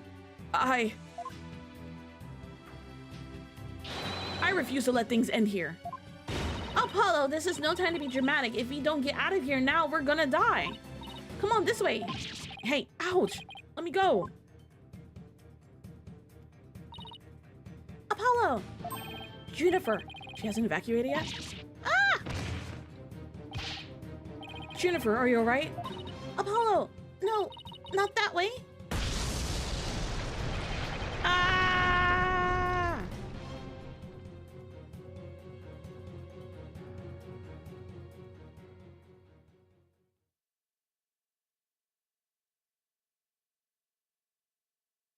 Oh. To be continued. Bro. Capcom.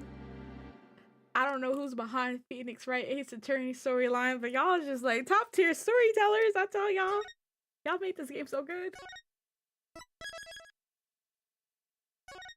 I'm so stressed. I'd be so stressed playing this game. I'm gonna go back to main menu because I just need to look at the pictures real quick.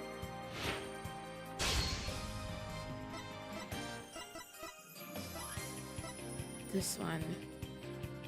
This is... Oh yeah. This is the possession one. This is Adina's first case. Okay, so it's the episode goes is episode 2, 3, 4, 1. That's the order. Professor Layton games? No, I haven't, but I do know that there is a Professor Layton Ace Attorney like collaboration game. I do know that. And I've heard of them. I know what Professor Layton looks like. I've never once played them.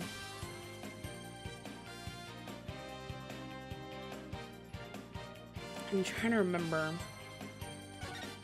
In this one, yeah, the homegirl right there, Detective Arm on the left. That's her. I was like, I know she's dead because she's the victim. Tetanate is the one who's the killer. This is like a whole conspiracy. Hold the phone.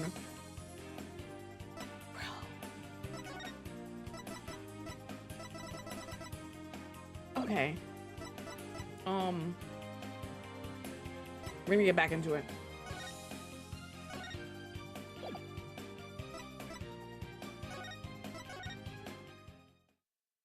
I'm so stressed, y'all. This is why I got gray hair, because this game stressed me out.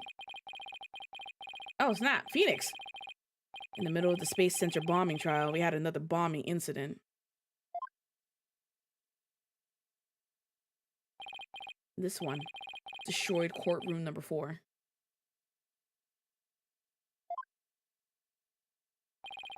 Furthermore, Apollo suffered massive injuries from being there when the bomb went off.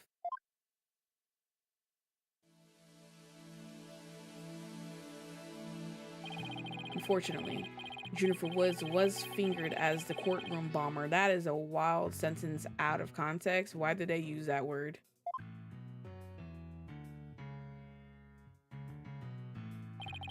Adina and I knew she had to be innocent, so we took her case on.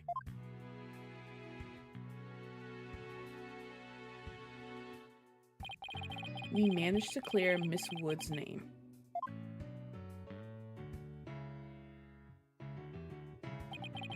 But Apollo sustained further injuries when he was attacked by Tetanate.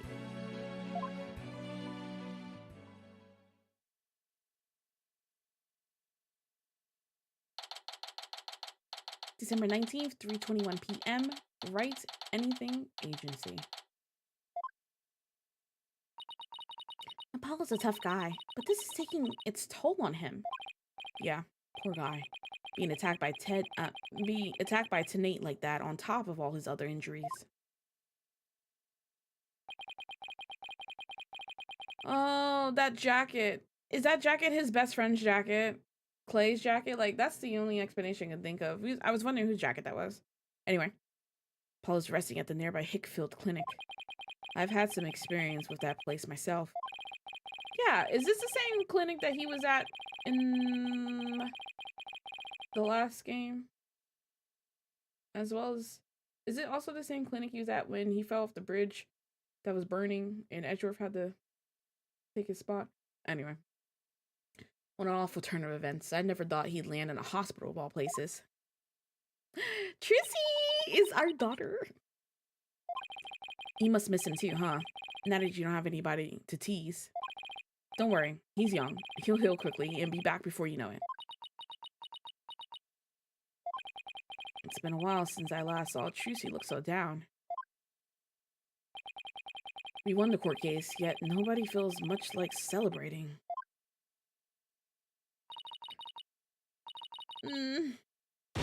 Alright, enough of this, people. This is no time to be moping around. Now dry those eyes, both of you. You're the only one who's crying, Athena.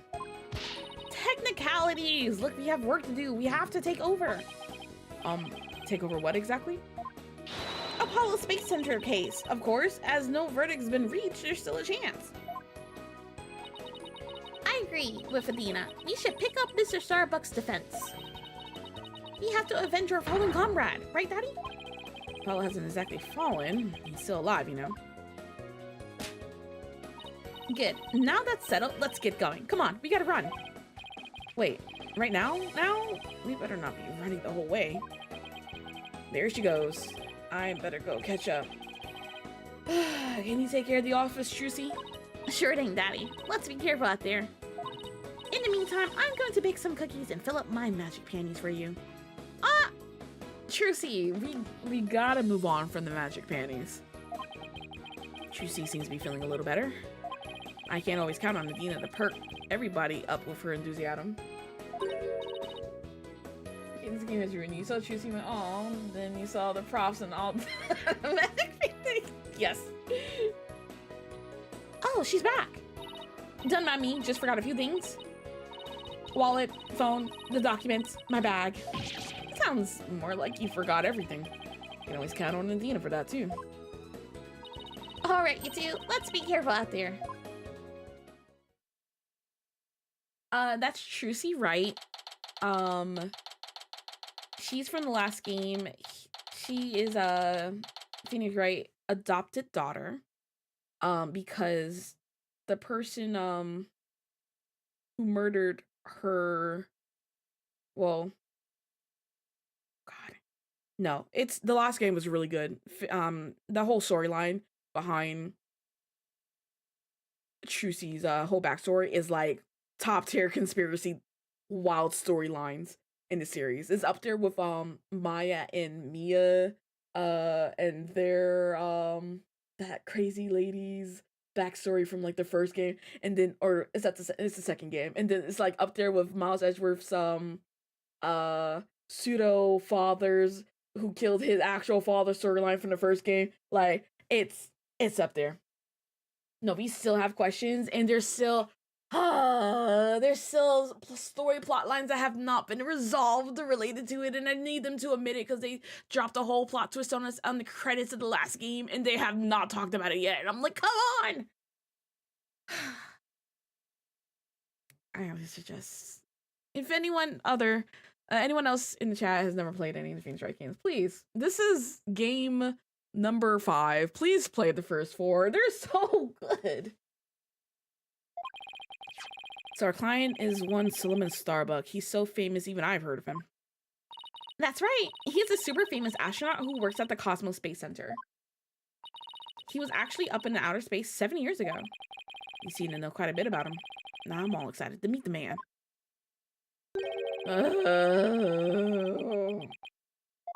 Wow.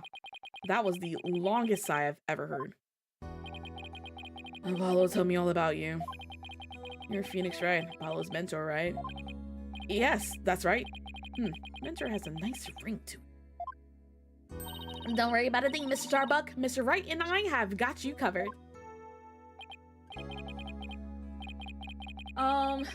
No, they're not on YouTube. Unfortunately, because it was prior to me streaming on YouTube. Only this game is on YouTube. The first 3 episodes. But the last game, I do have all the VODs for that. I just gotta eventually upload them, I guess. Good morning, BK. What time zone are you in? It's a good evening on our side, but happy time zone in general. How are you, BK?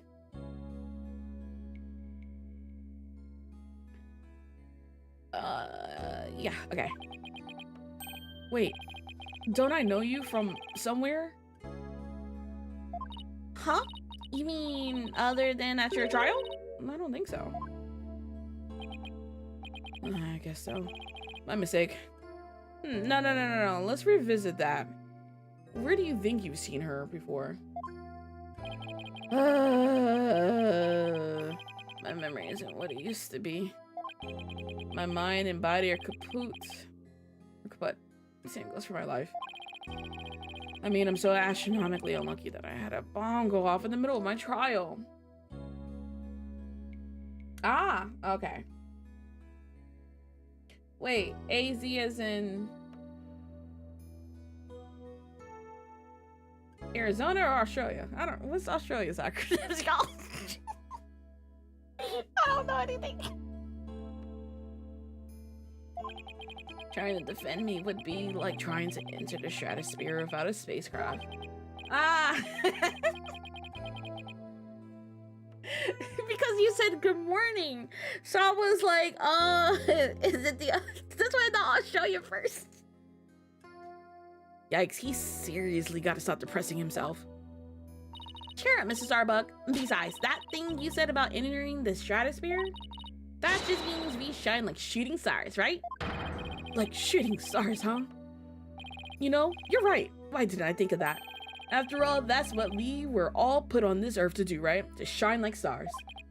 Guess I shouldn't mention the fact that shooting stars burn out in a flash.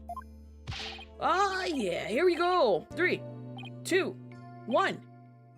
To the stratosphere and beyond! Yeah, I feel alive now. You can go ahead and ask me anything you want. Is that really all it takes? Alright. Before, we gotta look at our court record. And look at our stuff. Let's update it. Yeah. Apollo Justice, this is our son. The lawyer at my agency who was attacked during the court bombing trial. He's currently recovering at the hospital. Age 23.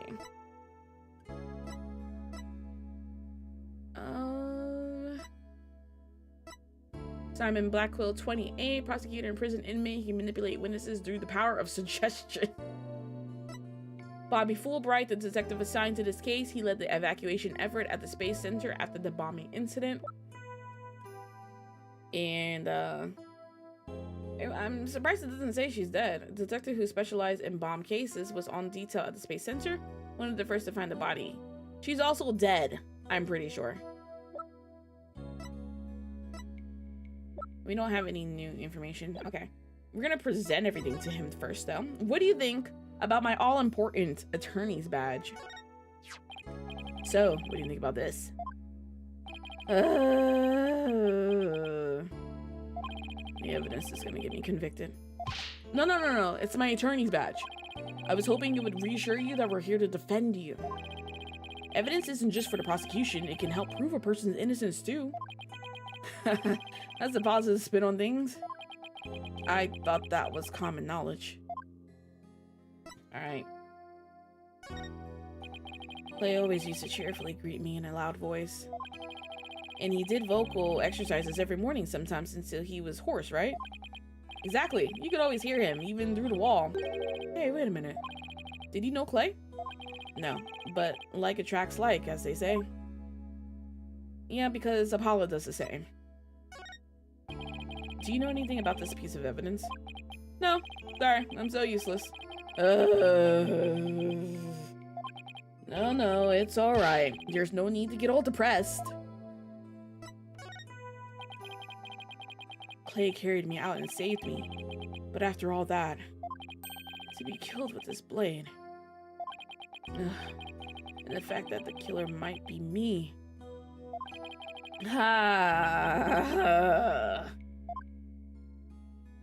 Now he's got you sighing, boss. Okay. No, same information.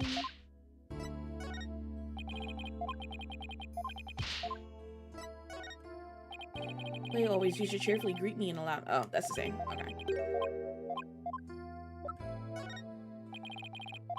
Alright, we presented everything. Can I present people? No. Oh, I didn't mean to click that.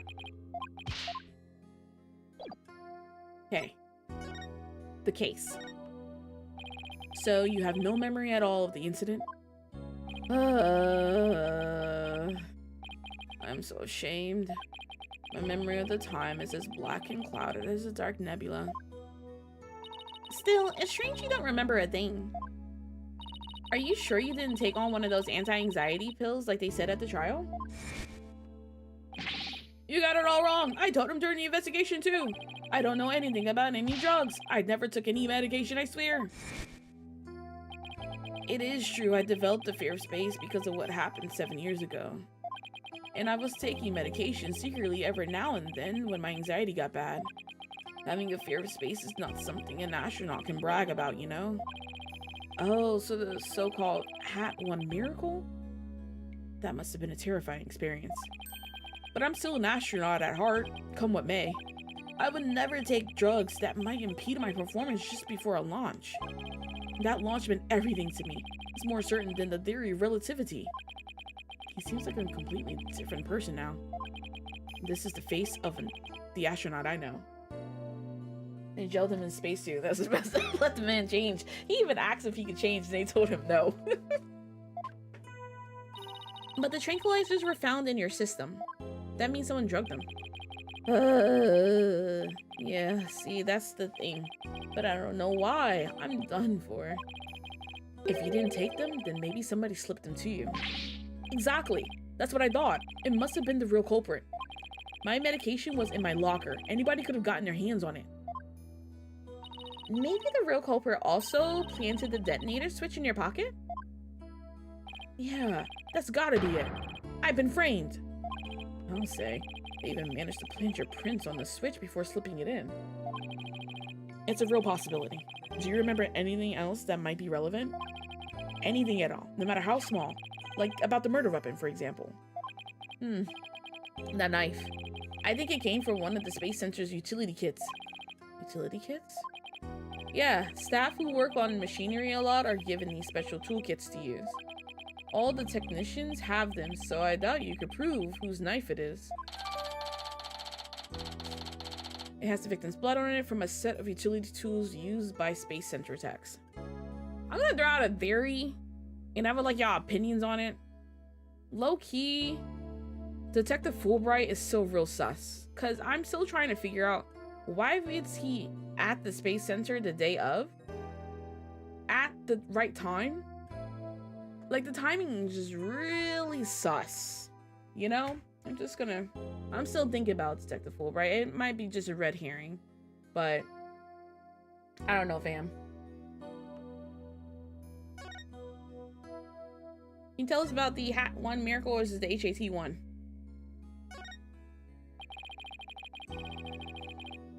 Sorry, I wish you could have heard how my mom just cheered.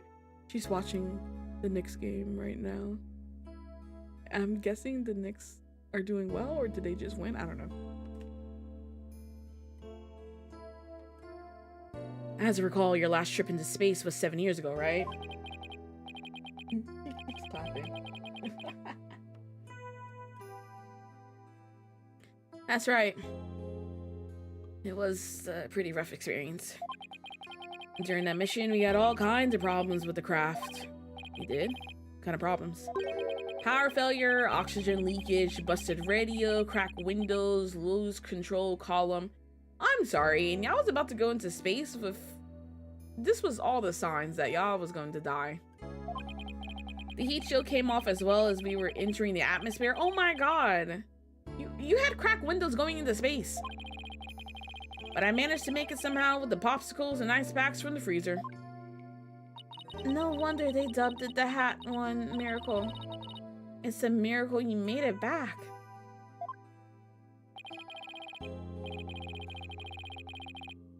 Like NCIS Just a Gift says, Rule 39, there are no such thing as coincidence. I agree with you. I completely agree. Completely agree. Space is a boundless place. That's why it continues to capture people's imaginations. But the vastness of space shows us how insignificant we are in the scheme of things. The darkness just goes on and on forever. and ever and ever without end. There was nobody else there. Nobody was gonna come save me. I was all alone. All alone, with nothing to listen to but the sound of my own breathing and heartbeat. I kept scrambling to make repairs, but I couldn't keep my hands from shaking. Why did he go to space by himself? He ain't got no crew? An experience like that would make anybody afraid to go up into space.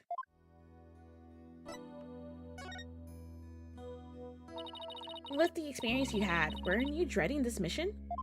What? No way. Of course not. You're lying. Even now, I want to go up into space so bad, and I can barely stand it. I want to shake off the Earth's gravity, I'd escape velocity, and spin around weightless. But you have to admit, it was pretty harrowing. Weren't you even a tiny bit afraid? I was afraid. Of course I was. Still am. But space is man's final frontier, an unknown world. The cosmic truth is out there waiting for us somewhere.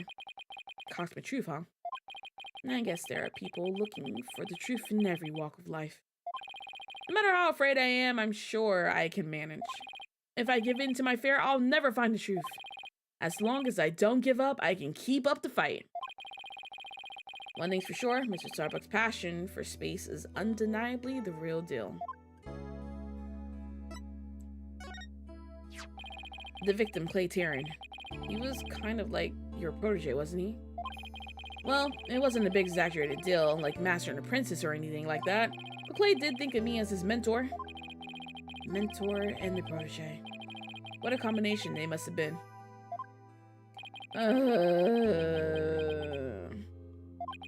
With his encouragement, I knew I can get over my fear and go back into space. But now? Clay must have been very encouraging, huh? Yeah. It's funny, really. Whenever I hear him shout, "You're fine!" I always got the feeling everything really was gonna be just fine. You're fine. Apollo says I'm fine, and you're fine all the time, too. And I always feel encouraged, too, whenever I hear him shout it. Yeah, Clay and Apollo were best buds. They used to come visit the Space Center a lot, ever since they were high school kids. One day out of the blue, Clay even told me he wanted to be my protege. Those two hung around the Space Center so much they were like part of the staff. One time during Zero-G training, I started to panic a little bit, and the two of them took turns shouting, "You're fine!" over the radio. It was a simple thing, but it was exactly what I needed to hear. So, I'm fine and you're fine were like Apollo and Clay's secret phrases, huh? I wish I could ask Apollo more about Clay and their relationship now. Speaking of Clay, how do you suppose he climbed down the ladder with you over his shoulder? Sorry, but I can't even begin to imagine. But he actually did climb down that ladder, so a way has to exist. From the freedom of space to the walls of a cell. But that prosecutor said the dark night sky isn't half bad through barred windows. You're fine! Solomon Soul Starbuck is fine. Everything is going to be alright. Huh? And Athena Sykes is fine. Come on, Mr. Wright, you too. Do I really have to? Phoenix Wright is fine. I can't hear you! Phoenix Wright is fine. We'll get you back into space yet, Mr. Starbuck. Believe in your own innocence, and have faith in us. Apollo believed in you wholeheartedly, and that's good enough for me. I believe in you too. Thank you. Thank you, both of you. I'll put my faith in you. And I vow to make it back into space. All I need first is a not guilty verdict. It sure feels nice to reassure ourselves every now and then that we're all fine. Okay, Mr. Wright. Let's get our investigation of the Space Center started. Pronto. Good idea. Let's go. Alright, let's go. Can we go visit, Apollo, actually. December 19, Cosmos Space Center entrance. Wow. I was wondering what kind of place this space center would be. It almost looks like an amusement park of the future. Yeah, did you know they even let the public see their rockets up close? Oh, so check it out. Look at look at how brightly the Gaiaxa logo shines in the sunlight above the entranceway. I really think the stars and rocket motif is got going. Gaiaxa, huh? Isn't that the new name of the Federal Space R&D program? Yeah, but why the strange acronym? I mean, what is Gaia supposed to stand for? Galaxy? Is that where it? The whole thing would be something like Galaxy Exploration Agency. Which, if you ask me, I have abbreviated to GAXA or even Gaia.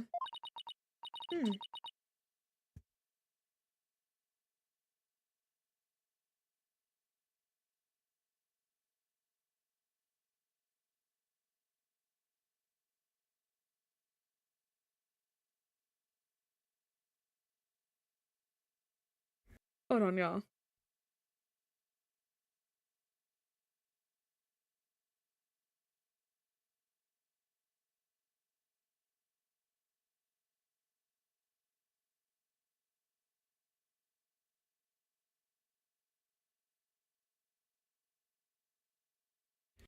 Okay.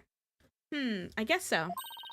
I know, maybe the person who came up with the name just really likes the letter Y? This exchange is beginning to feel oddly like deja vu. Anyway, this place is more than just a research facility. It's also a tourist attraction. Tourist attraction? Don't make me laugh. It's a monument to the human race.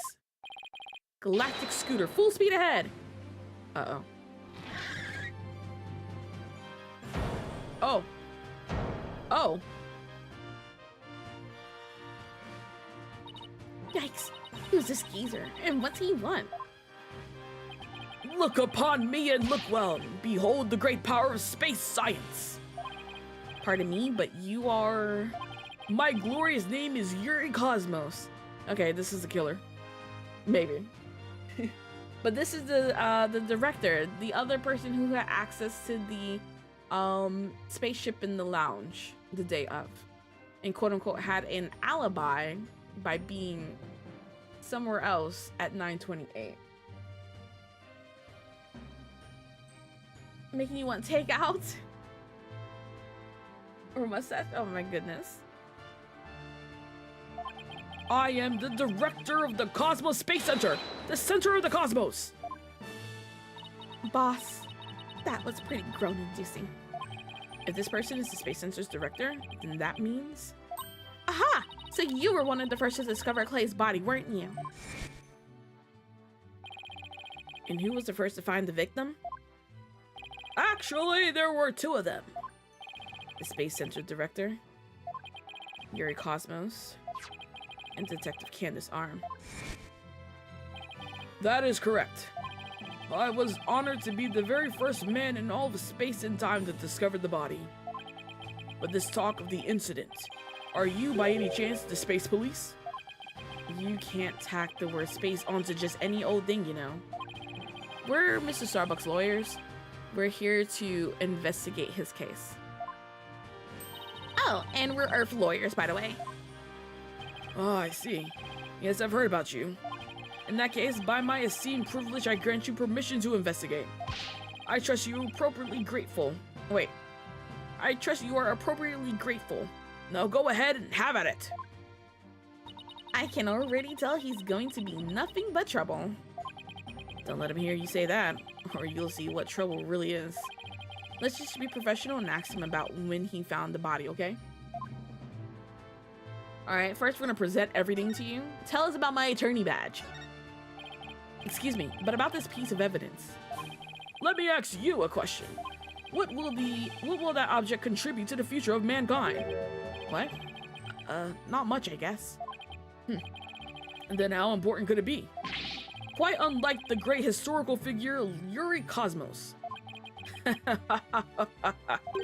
If he is any more self-absorbed, he'll turn into his very own black hole. What a shame. Truly, Clay was so young. He was an outstanding man who could have contributed greatly to the future of mankind. He was an exceptional man, wasn't he? If he had gone into space, my reputation would have grown even loftier. Why did he have to die before he went into space? Someone needs to teach him he is not the literal center of the cosmos. Okay, here's nothing about that.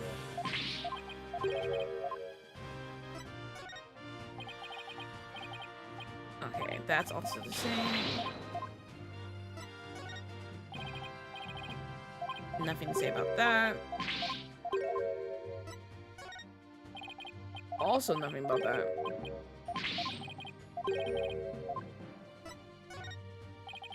Also nothing about this. Okay.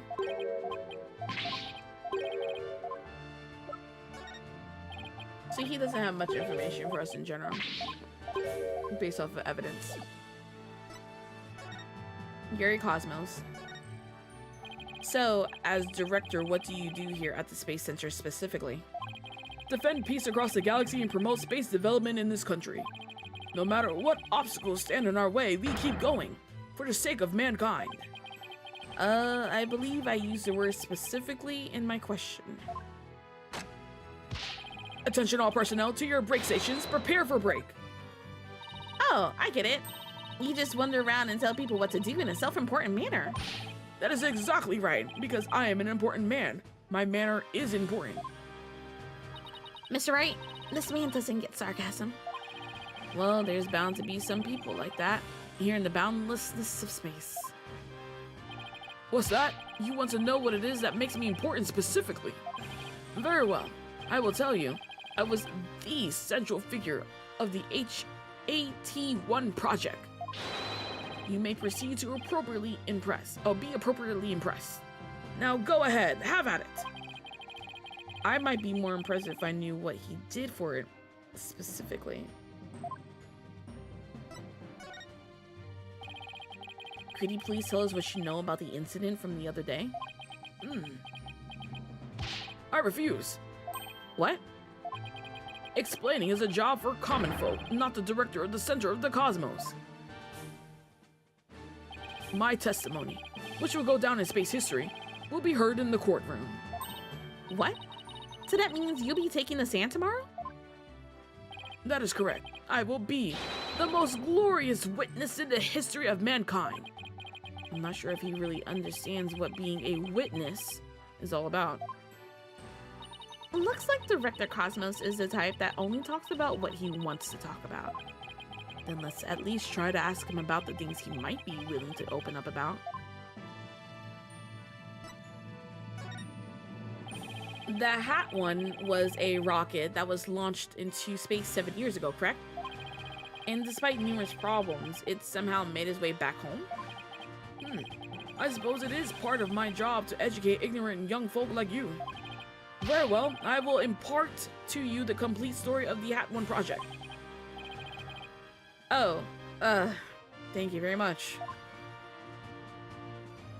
HAT-1's noble mission was to collect samples from an asteroid, and Mr. Starbuck was the pilot for that flight.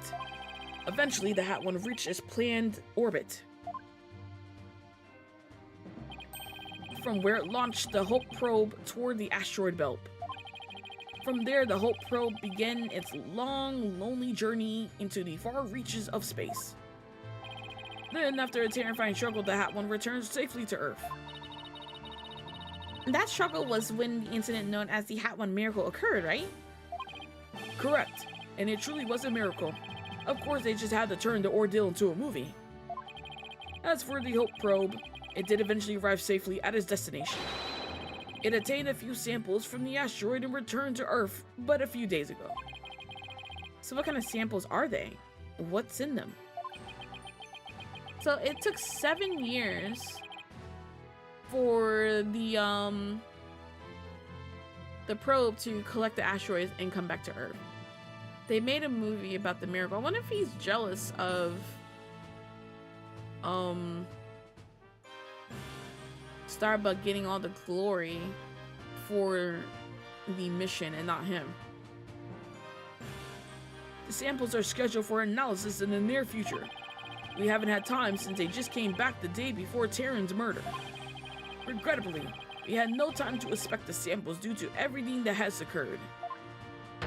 But this puts our space development program ahead of other countries by several years. That's quite impressive. I guess this guy isn't just a loudmouth braggart. Braggart, after all. In the Golden Age of space development, our predecessors were successful in bringing a moon rock back. That is the greatest achievement in the history of the Space Center. The public fell in love with space and all of its glorious potential. A moon rock, huh? I remember that being big. Our endeavors with the moon rock live on in our work with those asteroid samples. I want to bestow new hopes and dreams for the future upon mankind once again. That is my mission, as the man who stands at the center of the cosmos. I hear there's lots of research into moon rocks and stardust from asteroids these days. They say the results could potentially have a huge impact on all of civilization. It's like we're in a new space race with every other country out there. What? Bite your tongue. It's not for anything so base as money or politics. It's all for the brilliant future that awaits mankind and all for my illustrious mission. With the recent budget cuts, my staff tells me finances are tight, but I won't hear it. I guess even the space program has to watch his budget. By the way, You seem awfully knowledgeable about this kind of thing, Adina. huh? Oh, well, you know, I thought I better brush up for the case. That's so. Well, I will be on my way. As you can see, I am a very busy and very important man. Galactic Scooter, fire up the main engine, max battle speed, and engage! I need to get some more water in a second. That thing is surprisingly fast. I guess we better get going too. You bet. Let's make it so. Can I talk to you? Can I present something to you? Probably no point of presenting to her. Boarding lounge then. December 19, Cosmos Space Center. Boarding lounge. Boarding lounge. Let's... Oh, this is where he was murdered? Alright, let's just look at the map. The boarding lounge. So we're on a 3rd floor. Lounge area. Okay. So this is where Mr. Terran was murdered. Oh, you can see the body in the bottom left corner. Yeah, this is the lounge. Let's see the diagram the police made again. Right now, we're in the main building here on the right side on the 3rd floor. Clay and Mr. Starbuck fled here from Launchpad 1 after the explosion. You there! No minutes without express permission. We're Mr. Starbuck's lawyer. We've come to investigate. Sorry, nobody gets in without permission, not even the police superintendent. Can't have Detective Fulbright getting mad at me. So Detective Fulbright is here, huh? Yeah, he's in the Launchpad 1 corridor. Go get clearance from him and then we'll talk. Leave it to me. I'm great at getting intel out of Detective Fulbright. Let's see. What trick should I use on him today? I don't know if I should be grateful or afraid. So, to get to the Launchpad 1 corridor, we just have to go through that door with the blue rocket on it, I think. Wait, that door. It looks awfully familiar. Yeah, this is the door in the picture. G'day there, boss. This is the door Clay and Mr. Starbuck used during their escape from the launch pad. Ah, that explains it. The fingerprint system has been deactivated, so I think we could just pass through. Now come on, let's go. Can we explore the room? Launchpad 1 corridor. December 19th, Cosmos Space Center, Launch Pad 1 corridor. So this is it, huh? This is the corridor the two of them use in their escape. Yep, this is the only thing connecting Launch Pad 1 with the main building. I see police tape down at the other end. Guess we won't be looking at the launch pad. After the explosion, this whole corridor must have been filled with smoke. And the launch pad itself was probably a sea of flames. Must have been pretty scary for them. Now, where could Detective Fulbright be? Hey, I think that's him over there. What should I do? Which path is the path of justice? He seems to be lost. That's funny. This corridor is a straight shot. Huh? Ah, it's you lawyer people. Welcome to the Space Center. Enjoying a reluctant day off, are you? Here for a little rocket sightseeing? We're here to investigate the scene, same as you. You have any info to share? Boss, if he acts at all reluctant to give us information, we hit him with the whatever shall we do act. I'm sure he'll fall for it. Got it? Are we trying to catch the unruly family dog here or something? Info on the case, huh? Alright, I'll gladly share some with you. Huh? What just happened? Detectives and lawyers, seeking truth and justice side by side. I like it. Just take whatever you want from me. You info bandits, I'm in a generous mood today. I don't know. There's something weird about Detective Fulbright today. Well, we need information, so let's run with it. If you say so. Let's present some information first.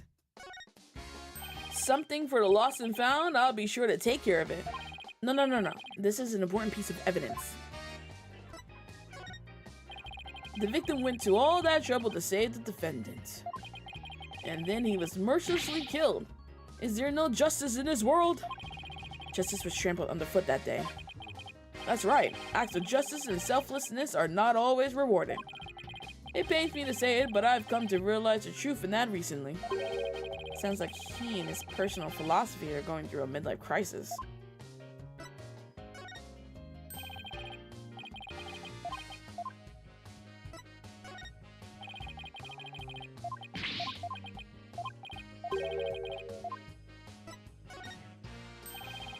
Okay, all the same stuff.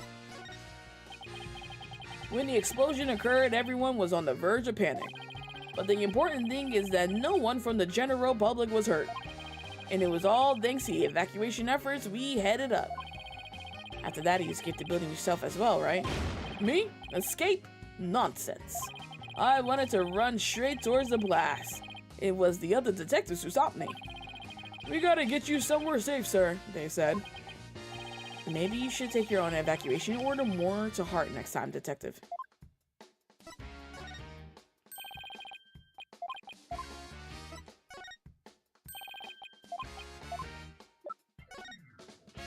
Alright, that's it. Also, did we get any more information on people? Yeah, Yuri Cosmo, 62. The director of the Space Center and one of the first people to discover the body. He seems exceedingly full in himself. Crime scene. Detective Fulbright, could you give us permission to investigate the crime scene? There's an officer on guard and we can't get in. Oh, whatever shall we do? That's an easy one. I'll let them know over there to let you in. Investigate to your heart's content. Take a week if you need it. A month even. Shall I have some snacks delivered? One of my men gives a mean neck rub. No. That's okay. But thanks. Definitely not the Fulbright I know. I don't know, this seems a little fishy.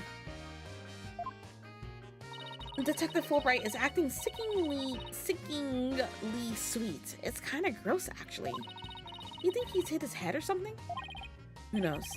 Whatever the case, it's making our lives way easier. What happened exactly? You were here at the Space Center at the time of the incident, weren't you, Detective? That's right. I was here on a security assignment. The police are required to secure rocket launches now? I didn't know that. Yes. Well, you know us. To serve and protect. Either he was here because he wanted to see the launch, because he's a space nerd, or something sus and sinister is happening here. The explosions occurred while I was here on duty, so I started leading the evacuation. He's leaving out a lot of details, but okay. Could you tell us more about what happened? Of course, a bomb went off on the second floor of the main building. Right after that, the one over in Launchpad 1 also blew sky high. So I immediately instructed the visitors and the employees to evacuate to the shelter. The shelter? That's right. There's an evacuation shelter in the basement of the Space Center. It's there for accidents and emergencies and the like. So, where were you when the first bomb went off? I was on duty on the 4th floor. It was quite the madhouse, I tell you. On the 4th floor? Interesting. Hi, Fancy. My cat's here. Let everyone know that she says hello. The elevator wasn't working on account of the explosion. And the stairs on the 2nd floor were destroyed, so we couldn't go that way. Fancy, Sailor says hi.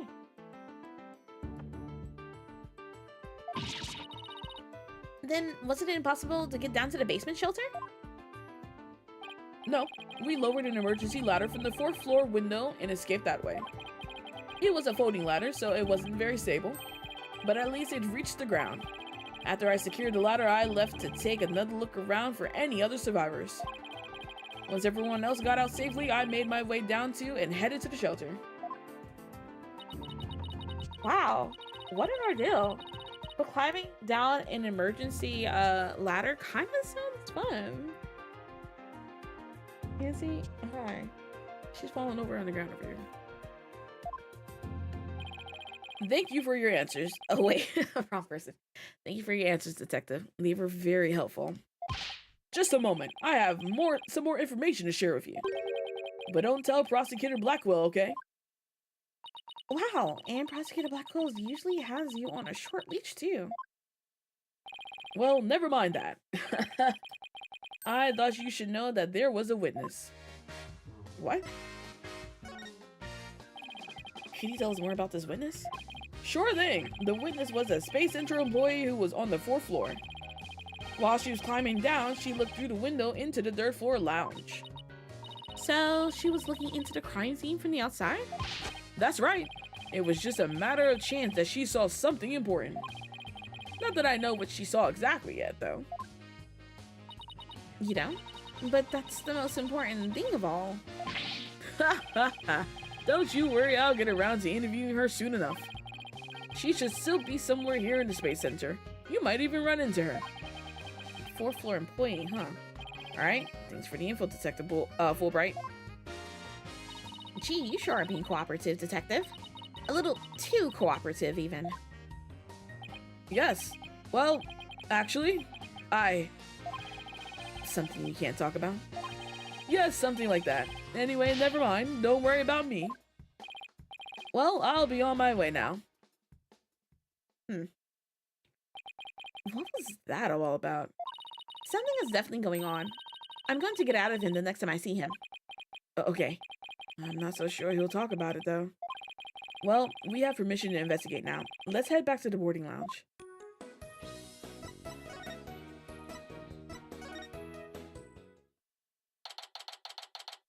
September 19th, Cosmos Space Center, boarding lounge.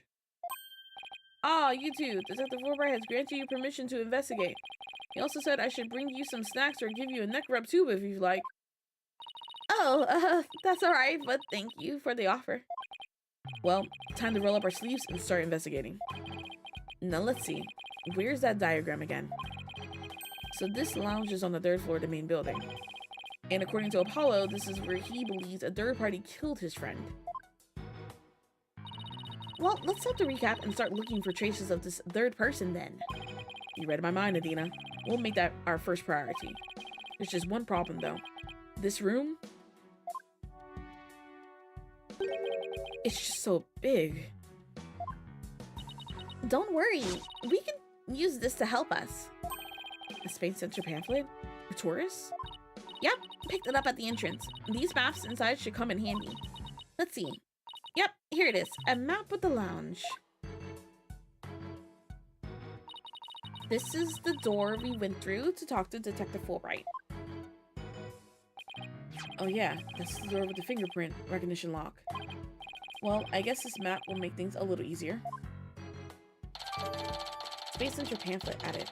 A pamphlet for visitors to the Space Center. It includes a diagram of the boarding lounge. Yeah, no more excuses. Let's track down the third person. Let's look at that, actually. Oh, there's nothing more to look at. Okay. Wait, there's just one more thing. What's that strange creature moving around outside the window? Oh, boss, it's just a holographic image. Oh yeah, I knew that. Whew, that's a relief. There should be a button somewhere in this room to turn the image on and off. That's what it says in the pamphlet anyway. Okay, remember that, because if that is something you can, a holographic image, then whoever was climbing down the ladder outside should not have been able to see inside. At least I don't think so. There might have been like, the windows might have been like dark to them because a holographic image is displaying from the inside. Let's remember that. The only reason why you're so eager is to start so that you can push that button, isn't it? And what's wrong with that? Let's just look for the button while we're looking for clues.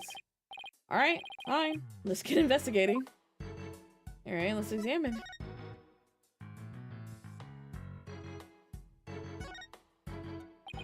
So it looks like there are 3 doors that lead in and out of this room. Well, let's check. Drum roll, please. Ta-da! The Space Center pamphlet.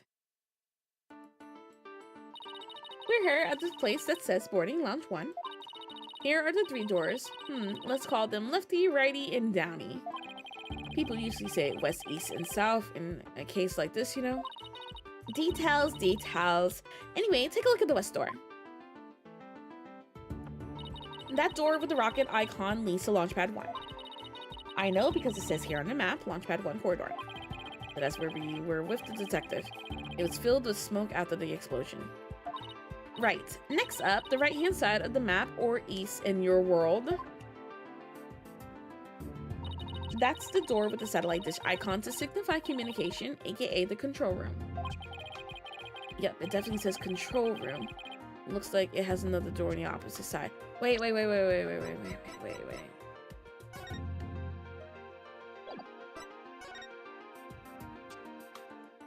Where was...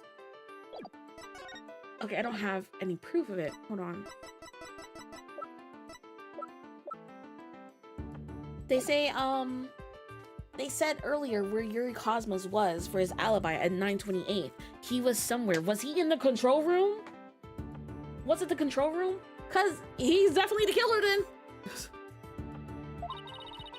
They communicate and exchange information with rockets and probes in space from there. So it's the center of the Space Center. The Space Center, if you will. Does everybody start to talk like Director Cosmo after they've been here a while? But it seems that they built a new command center on the 6th floor. That's why they used the Hat 2 mission for this control room was empty at the time. Ah, okay. That's what they use for the Hat 2 mission since this control room's empty. I've always wanted to see the inside of a mission control room, and since we're here, I love to do that too. But it doesn't look like we'll be able to. They want to keep curious kids like you out. So the door is protected with fingerprint recognition. Only the director can go through. Oh, interesting. That the director can only go through one of the few doors leading to the room with the murder. With that much security, I'm definitely not the one they're looking to keep out, Adina. So apparently the lock is also hooked up to a backup generator in case of emergencies. Oh, it has its own backup generator too. Interesting. Only be operated by the director Backup power lets it function even when the power goes out. Oh, how interesting. Okay, what about the last door? This lower door, oh, excuse me, I mean south door, it leads to the elevators. This is the door we came through when we entered this room, right? Yep. And of course, there was no fingerprints recognition device, so it's open to anyone. But the elevators weren't working at the time due to the explosion. Well, that's about it for the three must doors of the boarding lounge. Thanks. Understanding the layout of the lounge should help us understand the case. That's why I thought we better have a good grasp of where all the doors go. Okay. No matter how I look at it, all I can think of is torture device. But I guess it's a training device for getting used to zero gravity? Uh-oh, Adina has an odd glint in her eye. Is she thinking about trying that thing out? I should try to stop her, but I'm afraid she'll just out-muscle me. Hey, Mr. Wright, look at that up there. Oh, what's that? Some kind of fragment is stuck in tight. What is that? That color looks familiar. I think it's part of an oxygen tank. Ooh. Part of an oxygen tank.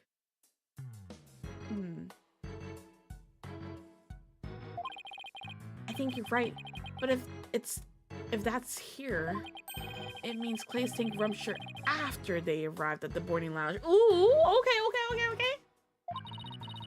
The prosecutor Black Hole's theory that Mr. Starbuck dropped Clay down the ladder must be wrong. This proves that both of the astronauts were alive when they reached the boarding lounge. So Apollo was right. The scene of the murder wasn't the launch pad. Way to go, Apollo. Interesting. Okay, so I'm just trying to think, like, obviously, what's his face was drugged. He passed out, maybe. Clay was carrying him down here, and then they got ambushed. But how did his oxygen tank get sent up here? At first glance, it looks like a peaceful landscape, but then there's that creature. Didn't the Hope probe go to some planet?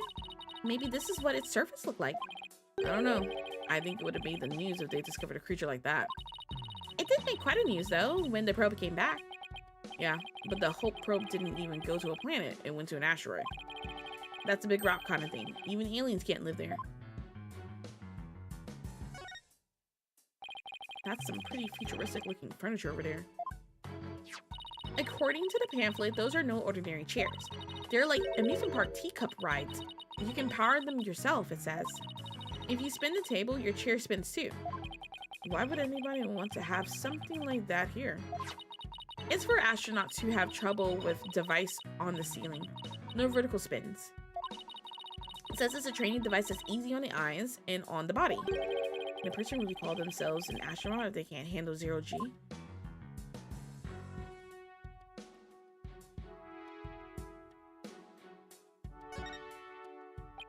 This is where they discovered Clay.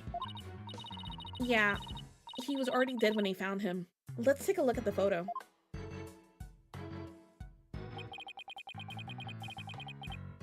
So he was stretched out like this and... Huh? What was that thing that looks like a thermos? That's the thing that Prosecutor Blackwell mentioned when I was in court with Apollo. He said that it contains an asteroid samples. Oh, right. Dr. Cosmos mentioned something about that too, didn't he?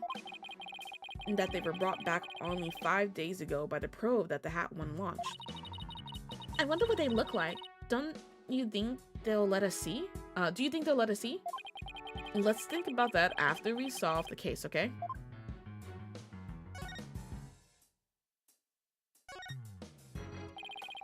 These are apparently oxygen capsules. They're for recovery after a training session. I wonder if they can change your voice. Testing, testing, 1, 2, 3. Huh? It didn't do a thing. It's not helium, Athena, it's oxygen.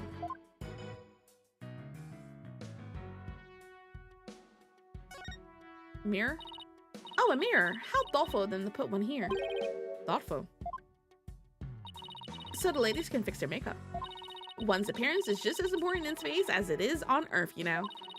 You never know when you're going to run into some other life form after all. You need one of them capsules after going out past 10 feet. I doubt anybody who thinks like that would ever become an astronaut in the first place.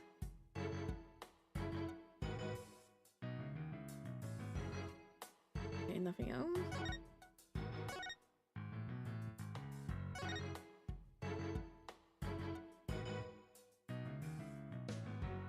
Helmet use required. Please use the moonwalk apparatus responsibly. Here's another amazing piece of equipment. Walk on the surface of the moon, it says. Oh boy, I want to try it. Gravity is weak on the moon, so I bet I could do mid-air somersaults. We're still on Earth, remember? Besides, it's connected to the ceiling. Well, at least I could jump really high. There's a sign on the wall that very clearly says don't jump too high. Then what good is this thing? Didn't I say in the beginning, walk on the surface of the moon?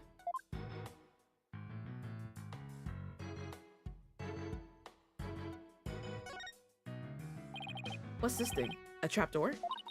It's a trash chute. The cleaning robots throw the garbage out from here. Huh. Interesting. That's a way of escaping a room that you just murdered someone in. The robots do the cleaning? What a futuristic world we live in. I just hope they don't revolt like they do in science fiction movies. No way, all the robots here are very nice.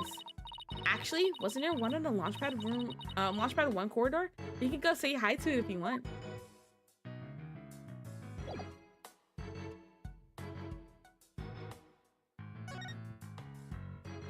Ah.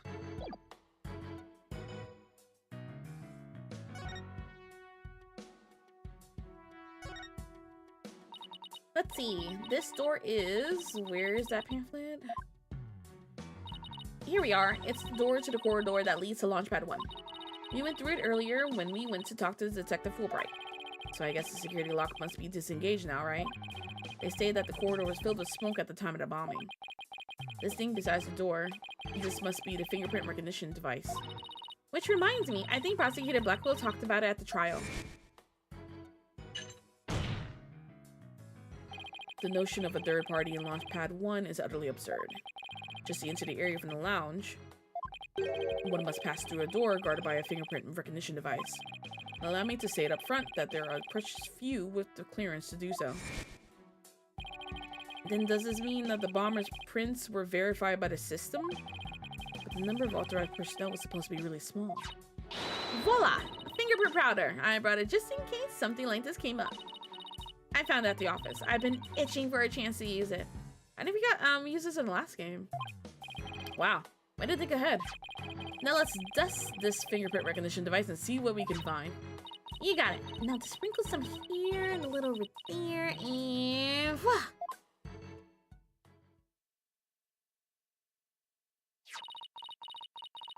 Let's see what we have here. Oh, we got something. Oh, it's only a little, only a single set of prints. Isn't that a good thing? Sure wish we could figure out whose prints these are. Although I doubt we'll be so lucky as to get the culprit's prints on the first try. Well, I'm willing to bet that Detective Fulbright has some fingerprint data. Right, and there's the security footage of this door too. Yes, here it is. It came up in the court the other day. I wish we could see the part of the footage just after this bit. Oh, because that would be right before the murder, wouldn't it? Let's ask the detective. With the mood he's in, he'll probably show it to us right away. Yeah, he's in almost too good of a mood today. Let's go see if we can find him again once we're done with this room.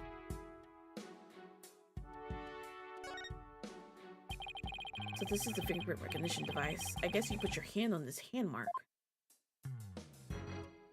Why, I guess when you can try. Now to line my hand up with the outline. Done, Adina. This thing is related to the case. Get your prints all over that, and the next thing you know, you'll be named the suspect. How can you be so cruel to a girl like me? I'm not buying those tears, Missy.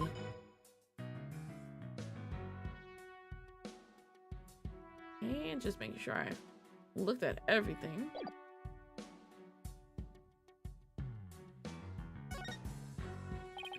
Bright purple sky, plenty of greenery, and a tranquil lake. The idyllic scene stretches on as far as the eye can see. It's beautiful, but it lacks something to make it truly captivating.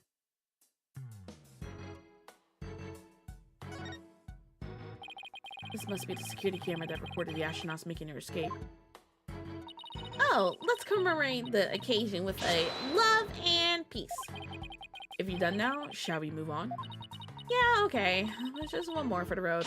Peace! Very mature.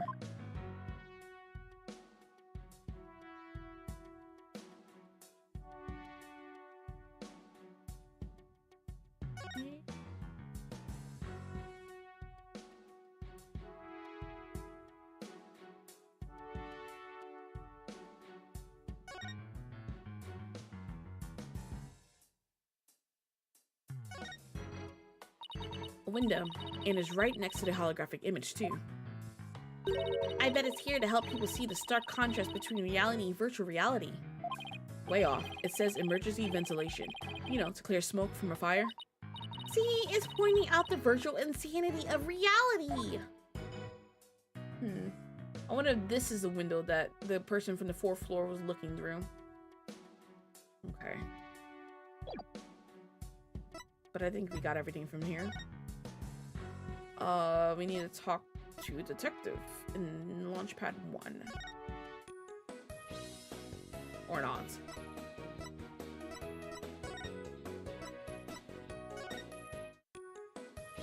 Or not.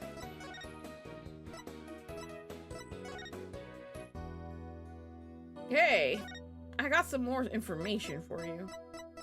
You want to talk to me about this? There's an unknown frontier out there beyond our little planet. I get so excited when I think about it, I don't know what to do with myself. Don't worry, you'll get the chance to go to space again once we clear your name. Right, you're right, I can't stay here. Ready for launch. 5, 4, 3, 2, 1. Lift off! This ceiling's no match for the soaring spirit of an astronaut. I have to admit, that was pretty stirring just now. Do you know anything about this piece of evidence? No? Oh, okay, yeah. Alright, so no, that didn't help. I must have missed something then. In the boarding lounge. Any ideas?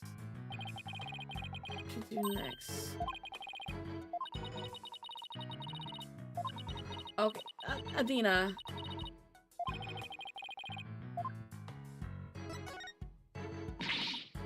Okay, uh-huh.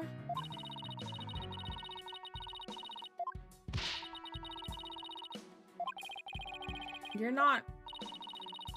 I'm just in the witness statement. Oh, okay. She really good on it. This has nothing to do with what I asked you. Alright. I must have missed something. Because there's nowhere to move. Oh, I don't mean to present. Let's examine.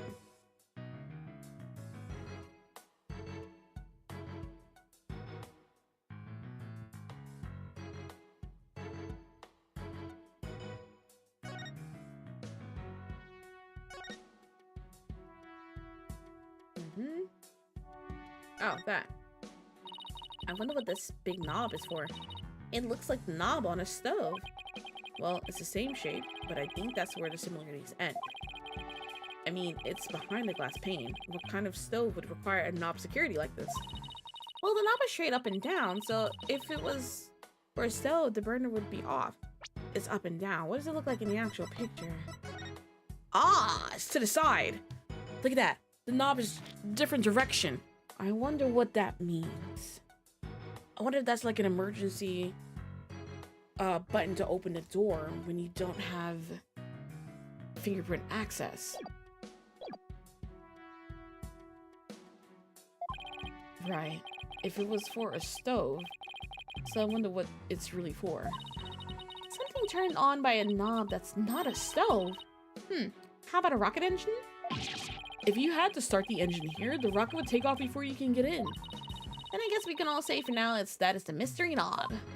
No, it's definitely not a mystery knob. There's something else about that. Oh, there's something else in here then that I missed. Oh, that was...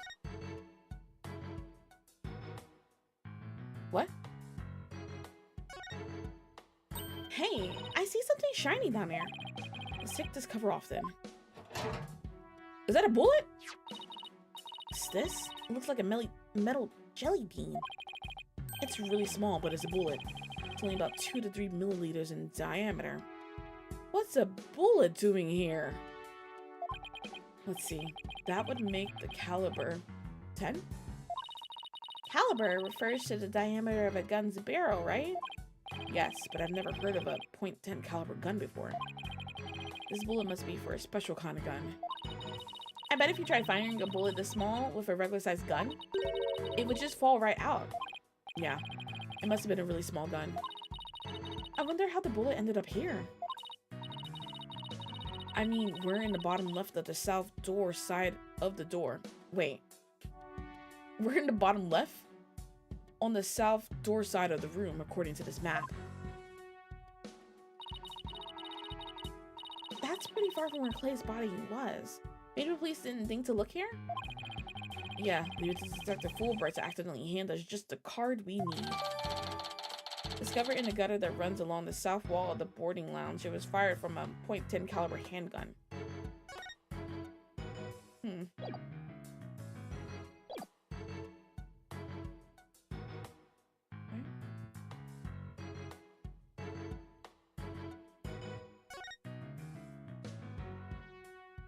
I think that's it.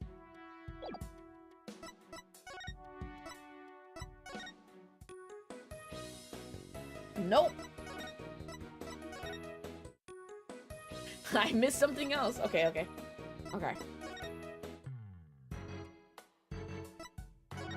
Oh. What else am I missing from this room?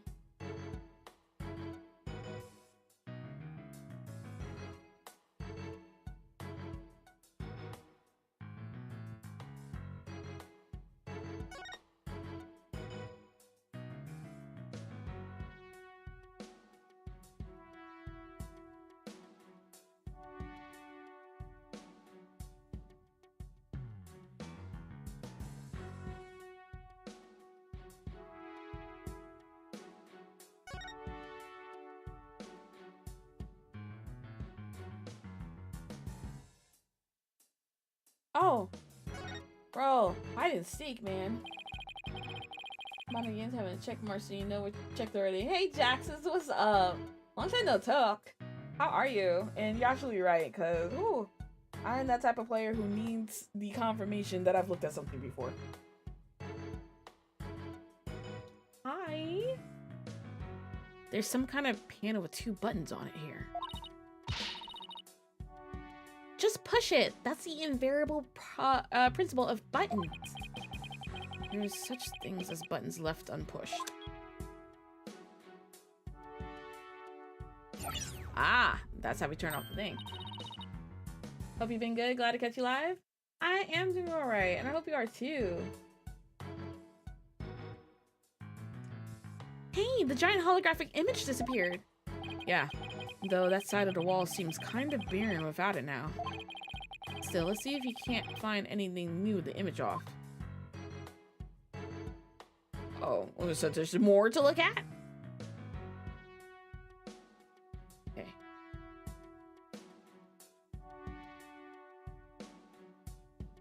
I don't see anything else besides the window. Before I click on it, I'm just gonna look at other stuff.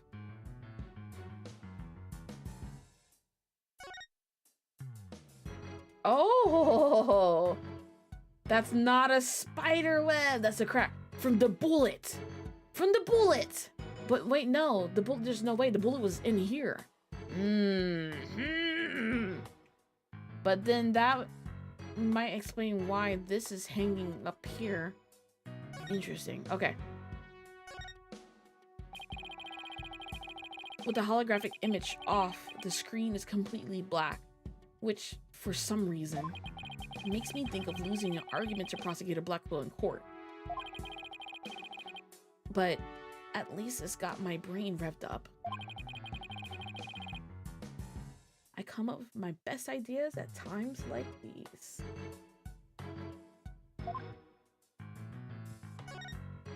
Okay.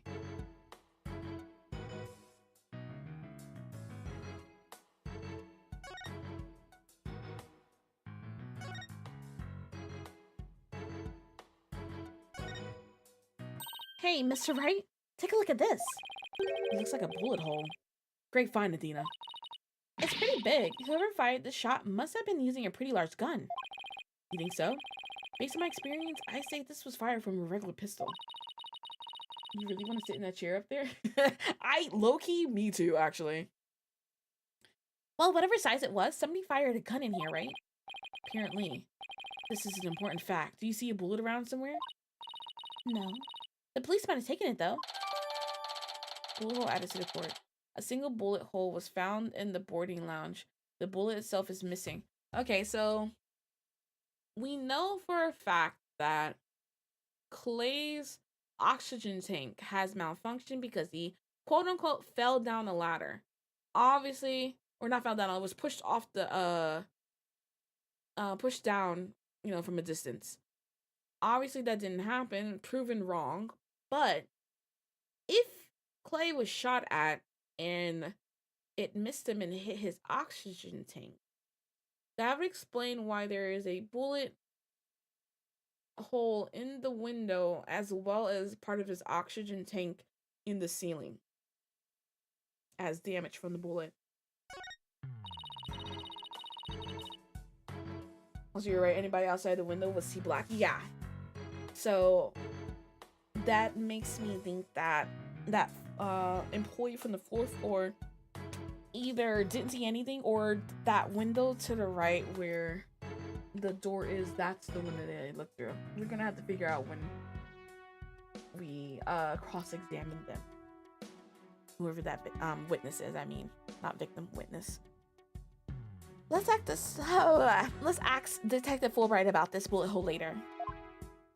No, let's ask now. Welcome to Space Center, guests. Welcome. Yikes. What in the world? My name is Ponko. P-O-N-C-O. Ponko. Are you sightseeing? Are you lost? Are you looking around? Choose one. I will guide you. It's a robot? I am not a robot. I am Ponko. Psychological observation and navigation companion. P-O-N-C-O. Ponko. Well, I'm glad we got that cleared up. Oh, Ponko, I missed you. Huh? Do you know this thing, Adina? Oh, she showed us around the last time when I came here with Apollo. Oh, you're such a good girl, Ponko. That's a good girl. Oh, thank you. Thank you. I'm so happy. So very happy. Wow, a guide robot. That's pretty cool. My name is Phoenix Wright. Nice to meet you. I don't know you. I don't know you. Huh? Ouch, that hurt. Oh, she has to register people she meets for the first time. Please register him, Ponko. Certainly. Commencing guest registration. Please tell me your name. A nickname is fine too. His name is Phoenix. Bit overly familiar, but I'll allow it. Phoenix, please let me get a good look at your face. Oh, sure. Registering. Facial registration sequence complete. We are now officially friends. Nice to meet you, Phoenix. Huh. Sure, that's pretty cute. You made a friend, boss. Isn't that great? Phoenix, Adina, allow me to guide you. Right this way. Oh, goody. Let's go, boss. Go where? Ooh. December 19th, Cosmos Space Center Space Museum. Oh, that's so cool. Are we outside? Oh, wow. What is this place? Is that rocket real? Welcome. Welcome. The Space Museum is open to the public every day of the year from 9 a.m. to 7 p.m. Learn about the history of our nation's space development and the Hat 1 project. The rocket is just a replica, but it's the same size as the real one. Space Museum. Oh, here it is on the map. I guess we're on the opposite side now. Okay, so it's on the exact opposite side of the main building from Launchpad 1. 3 pages. Hold on. Ask me anything, I will explain. A full-size replica of the Hat 1 and important items related to the space exploration and Hat 1's expedition are on display. Space Museum is open to the public every day on the year from 9 to 7.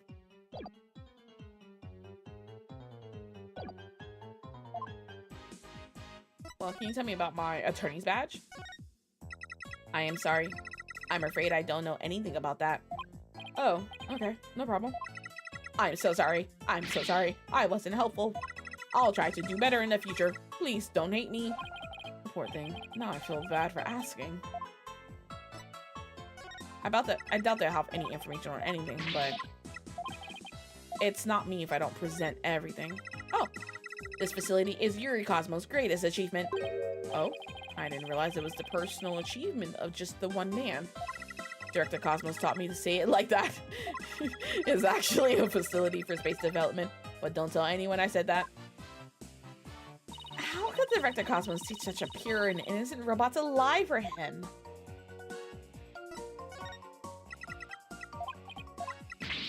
So funny. Okay. Nope, nothing about that either.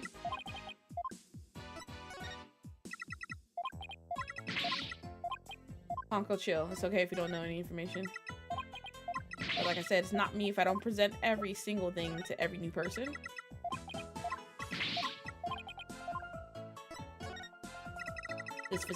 This is the same. Okay.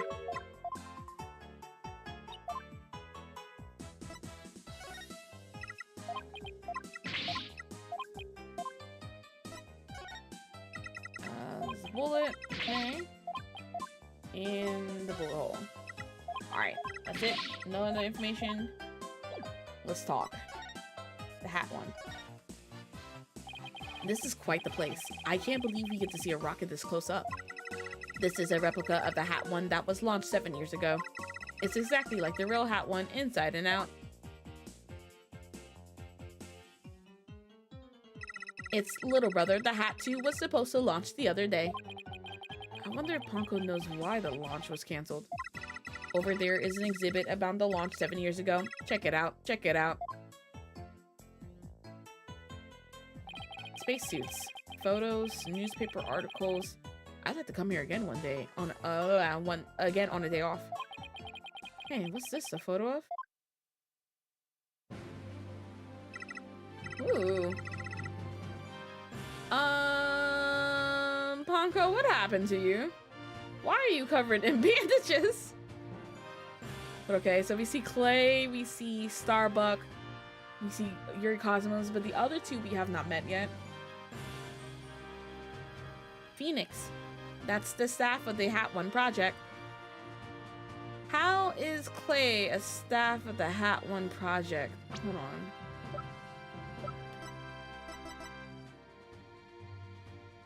That would have only made him 16. He's part of the Hat 2, though. How is he part of the Hat 1 project? Oh, there's Mr. Starbuck. He looks so young and so different. He kind of looks the same, just minus the hair. Ah, and that's... What is it, Athena? Is something wrong? Oh, nothing. No. Speak, Athena. What's wrong? I just thought Mr. Starbuck looked really young, too. That's all. Athena. Explain yourself. Can we also take a look at their outfits? So Clay looks like he's wearing a school uniform under his.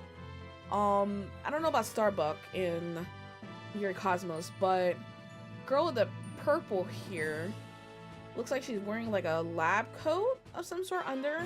And then the one on the right, she's wearing a kimono under hers. This is interesting. Well, it was 7 years ago after all, so the young guy standing next to Mr. Starbuck is Clay Taryn. It's Clay Taryn, the victim. Hold on guys, let me close my window.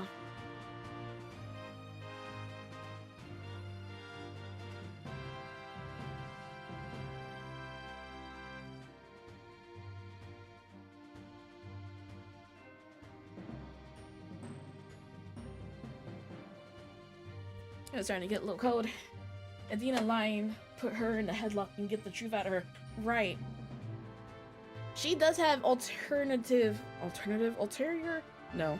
She does have some sort of secret she's hiding from us, because in the very first episode, I don't remember the full details, but I remember her being a little weird and sus about Black Quill and some of her motives for becoming a lawyer, something about her past and everything. So but also this is 7 years ago, so he was like 16 years old with the crew. So they were a mentor and protege even way back then, and he's even got one of the staff's jackets. He looks just like a regular staff member. No, Clay was still a student then. He just borrowed one of Solomon's old jackets. Ah, okay. That makes sense. Clay would have still been in high school 7 years ago. Yeah, he would have been like 16 or whatever. Everybody looks so happy. That's, you know, that's very nice of them for letting this random 16-year-old hop into a picture related to a project he has nothing to do with.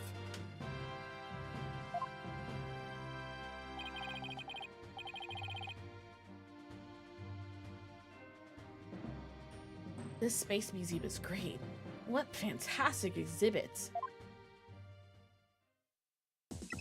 This area used to be Launchpad 2. That's why the only entrance is on the 3rd floor. Wouldn't it be better if they just made a new ground floor entrance instead? There was talk of it, but they had to scrap their plans because of the budget cuts. Budget cuts! Budget cuts! We need more money! Money! Who would record that kind of information into a guide robot? While it was in space, they had launched a probe called Hope. The Hope probe collected some samples from an asteroid and returned 5 days ago. That's what the Director Cosmo said too. He told us it came back the day before Clay was killed. And here it is, the Hope space probe. I think I've seen that logo somewhere before. That logo? Have we? Let's see. Oh yeah. Oh. Well, okay. Yeah, duh. I'm thinking like in a past episode or something, you know? Oh yeah, the capsule that the victim was carrying. I think it had the same logo. I think it could be seen in the photo attached to the autopsy report. Oh yeah? Oh yeah. Uh-huh. Uh-huh.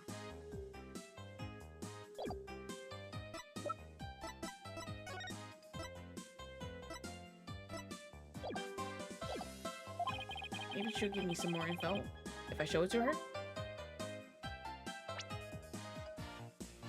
The autopsy photo. Here. Let's talk about that.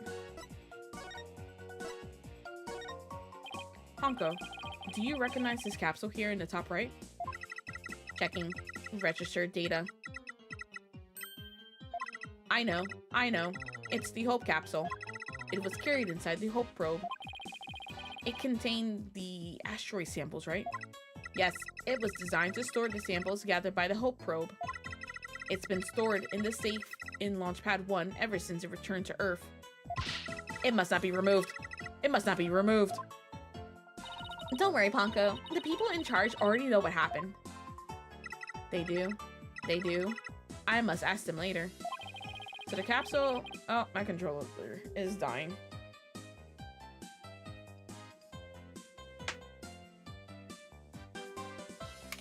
Okay, there we go.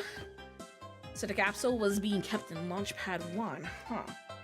Whoever set off the explosions, they wanted what's in that capsule. Maybe Clay was trying to carry it to safety after the explosion. The Space Center staff must have been really excited to finally get the capsule back. But it's a pity this incident occurred before they got a chance to check the contents. Well, the police took it as evidence, so they'll have to wait a little longer. Found in the victim's possession, it recently returned from a 7-year mission and contains asteroid samples.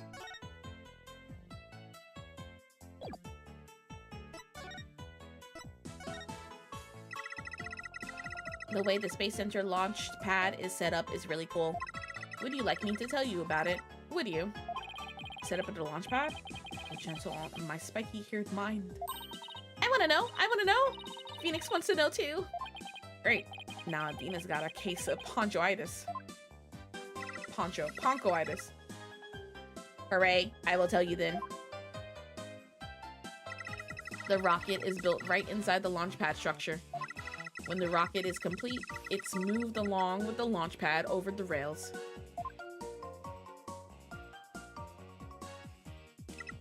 And brought into position at the launch site. Isn't it cool? Isn't it? We used to have a big budget, so that's how we could build it all. It's very cool. A grand setup that suits an important place like the Space Center.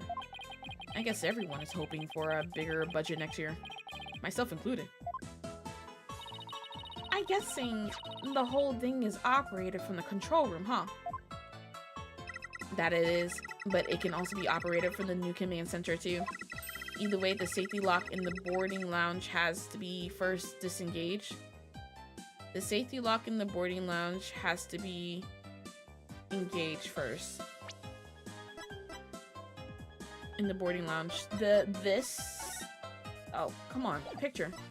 The safety engage, is that the left, that's the circle, red circle button that is coincidentally horizontal, while when we was in there earlier was vertical. I guess before a big move like that could be carried out, there are all kinds of procedures. I would love to see the launch pad being moved. When's the next one scheduled for? Searching data.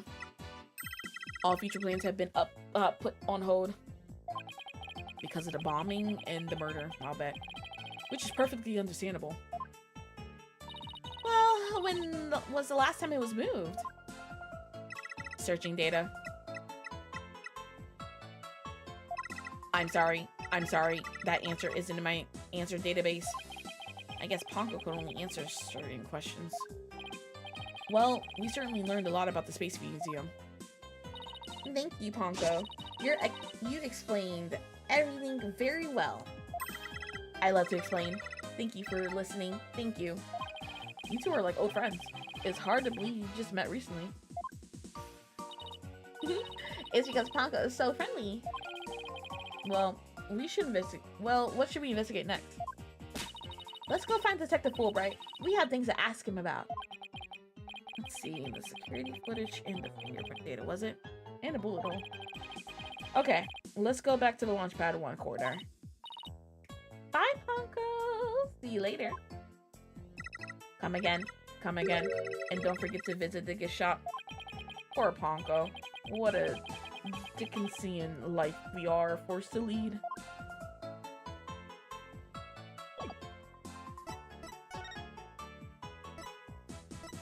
Is he still in Launchpad 1 corridor? Number 19, Cosmo Space Center, Launchpad 1 corridor. What should I do? Which path is the path of justice? There's Detective Fulbright. He still seems to be lost, even though it's straight corridor. Let's hope he's still in a cooperative mood as well, then. If he doesn't cooperate, then I'll just have to use my powers on him. You mean that lady in distress bit? Hey, I got a couple things to show you since the last time. This pamphlet. Something for the lost and found? Okay, yeah.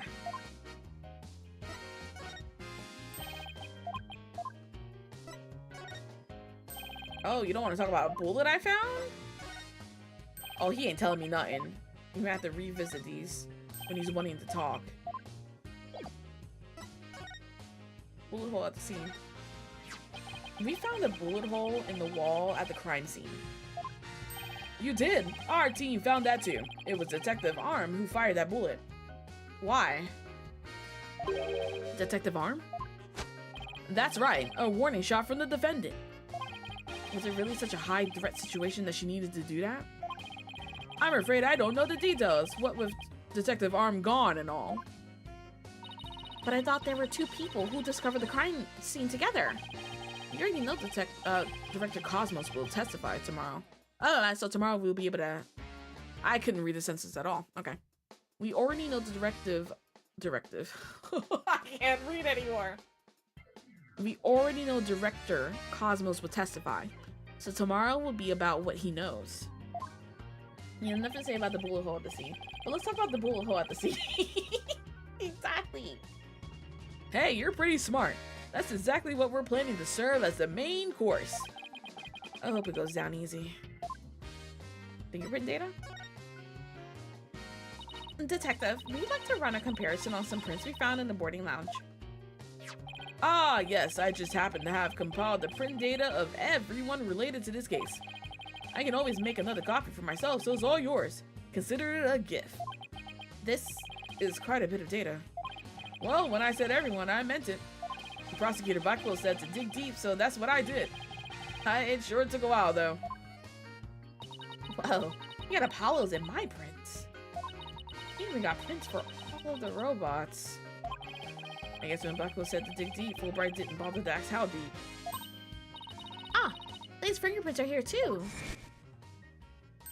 I personally removed his glove during the investigation.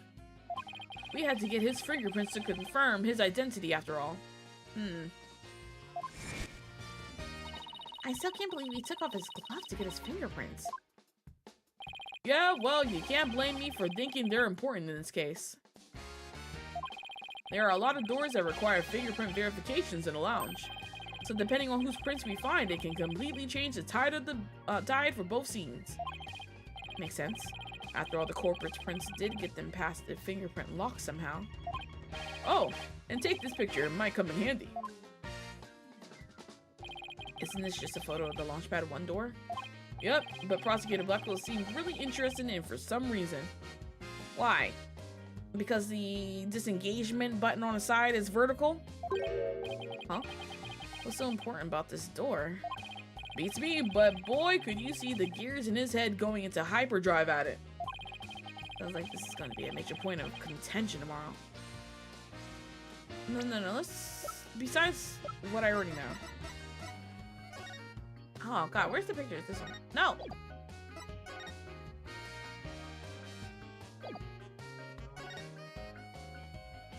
Yeah, the only difference I can see is the disengagement button is just in a different direction.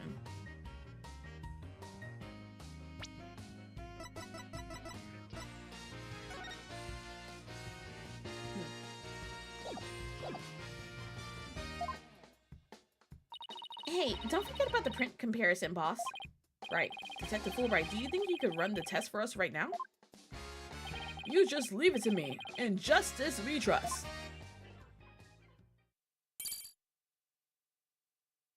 Okay, here we go. Well, it looks like it was Mr. Starbuck who opened that security door. He must open it when they went to go board the rocket. His heart must have been full of hopes and dreams for his space adventure right then. Starbucks prints were found on his door lock. Also see photo taken after the incident.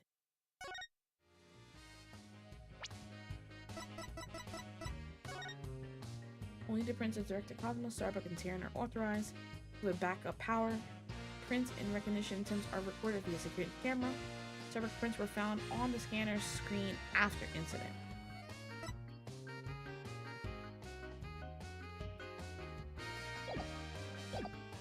Okay.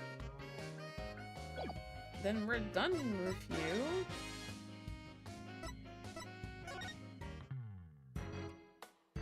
Nothing here. Just gonna go visit every room. Looks like we're done with you.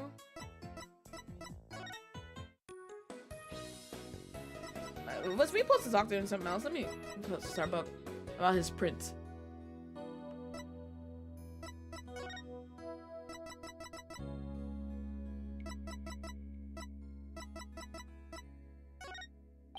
Do you know anything? Ah, no. Alright. He has nothing to say about that.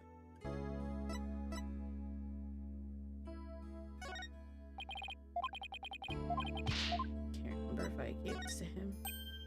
Yeah, okay. He's gonna go into space. 5, 4, 3, 2, 1. If nothing works here, I'm gonna have to talk to Wright one more time.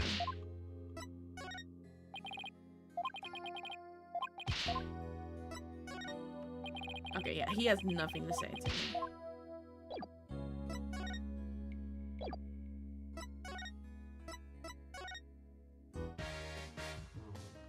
Maybe I need to present this stuff to him now, or will he talk more about this? No, okay.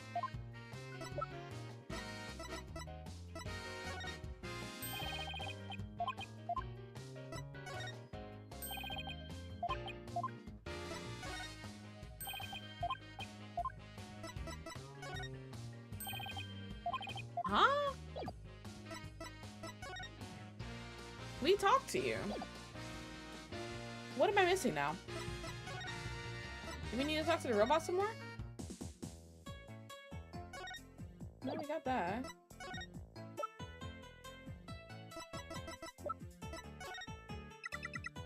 And that's the only thing that's updated. Huh. What am I missing? We talked to everyone. Maybe I need to present the stuff to Wright one more time, since we talked to him about the bullet.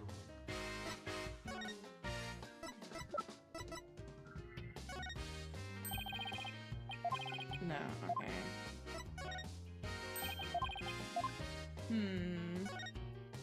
I didn't mean to press that. And he's talked to us about this.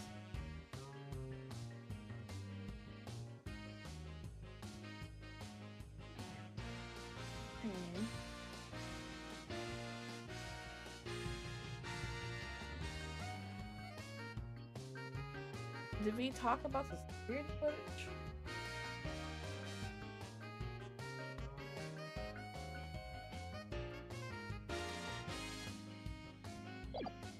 I don't think we talked about the security footage.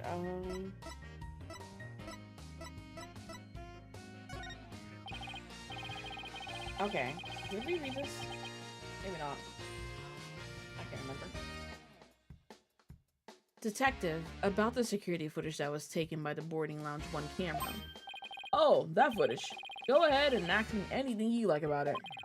Is there any way I could see a little more of the part just after this? Easy as pie.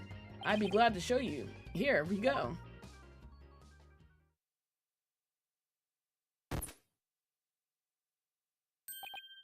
Oh my god! Huh? The screen went blank. Yes, apparently the after effects of the explosion damaged the wires. So there's no footage after this point. Why didn't you just say so from the beginning? The video ends immediately after the scene. Something definitely seems to be up with you, detective. You're unusually cooperative. Well, I just figured if we work together, we'll get that much closer to justice, right? But it seems like something's really been bothering you. You don't have some ulterior motive, do you? What? I don't know what you're talking about. I would never do anything like that. Uh-oh. Ah! We got our chains. Haven't seen this in a while. It's been a while. Okay, Phoenix. But those are definitely psych locks. Did you just mouth psyched? Is there something I should be psyched about? No. Psych lock. It's a system of locks on the secrets in a person's heart. I can see when people are trying to hide those secrets by using the power of this magatama.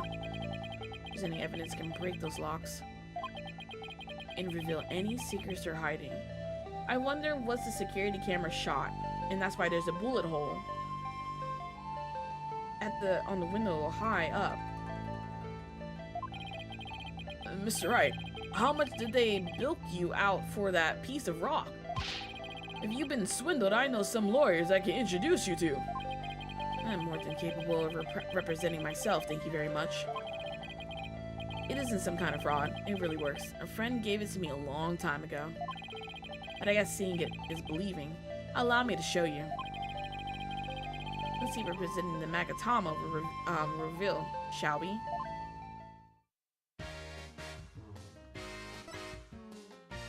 Take that!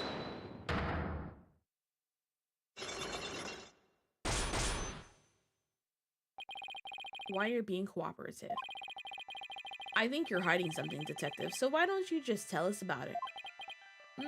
What to do? Which path is the path of justice?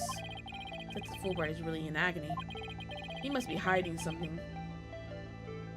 I bet this is the issue you just don't turn up over. Justice? I really understand what's been bothering you, Detective. I truly do. Something happened that goes against your principles, isn't that right? No. I don't know what you're talking about. Until the explosions occurred, everything was just fine. Is that a fact? Yep, peaceful as peaceful can be. Everyone whistling a happy tune as they did their job. You never saw a more relaxed guard detail for a routine rocket launch. I don't think the guard detail was as relaxed as you can claim as long as this exists. Oh. Relaxed, detailed of guard.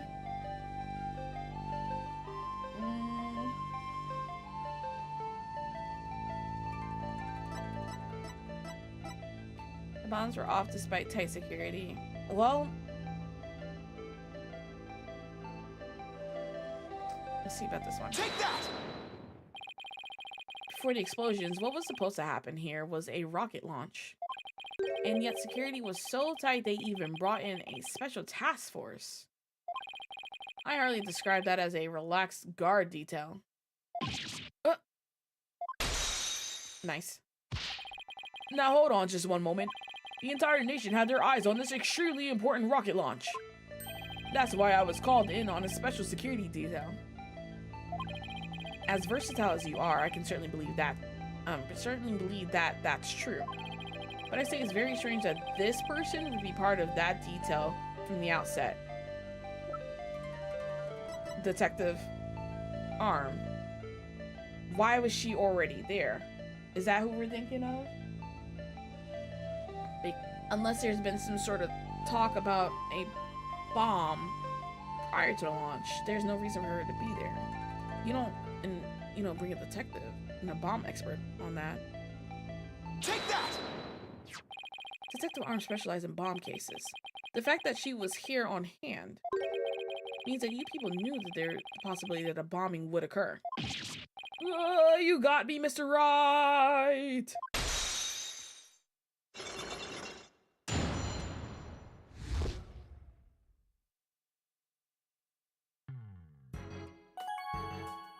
What can't you say? Alright, I concede. You win. It's just as you say. A few days before the launch, they were warned about a potential bombing. But the plan to launch went ahead in spite of the threat. But why? What were they planning to do if someone got hurt or killed?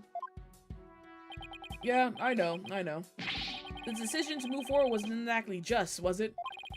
How was the warning delivered? By phone and directly to Director Cosmos. But the police department instructed everybody to keep it under wraps. That's a big thing to keep quiet about. No wonder you were so upset. It's not only that. I've been distraught about Prosecutor Blackwell as well. Prosecutor Blackwell? Well, as his handler, I'm sure you have a lot of difficulties. That's not it. It's a question of justice. I've been wondering about why he's allowed to stand in court. The reason he's still prosecuting? Detective Fulbright, please tell us everything you know. About time you get some information on Blackwell. Well, talking to you folks about it would definitely be breaking the rules. Never mind that. What are rules but things to be broken, right? Well, to tell you the truth, having a prisoner act as a prosecutor is highly irregular. I think we guessed that much. So why is it being allowed? I've been wondering and wondering about it. So you weren't told why either, huh? No, I guess the order came from pretty high up the ladder. Yeah, it would have to have. The Prosecutor Blackwell told me once. The hunt I've been on for the Phantom of 7 years past continues even still. Hold on. The hunt I've been on for the Phantom of seven... Wait, the hunt I've been on for the Phantom of 7 years past continues even still. Well, guess what happened 7 years ago? The launch of Hat 1. Coincidence? I think not. 7 years passed. Phantom, huh? And not one of the friendly variety either, I gather. Haunted for 7 years. This Phantom of 7 years past, any idea who or what he was talking about? Not a clue. But he seems to think that this Phantom is behind this whole incident somehow. A conspiracy, you say? Wait a minute. He thinks they may be connected to this case? Yup. This case has way too many similarities to what happened 7 years ago. 7 years ago, aka the incident with Hat 1? Starters, that case happened right here at this very Space Center too. Oh, I love it when Phoenix Wright Ace Attorney does this. Takes stuff that happened years ago that's been brought up in other cases and brought to fruition in this case. And in both incidents, a threat was issued via telephone. That's why Prosecutor Blackwell thinks this incident is the work of the Phantom? Well, that's not the entire reason. I mean, if you want to talk about 7 years ago.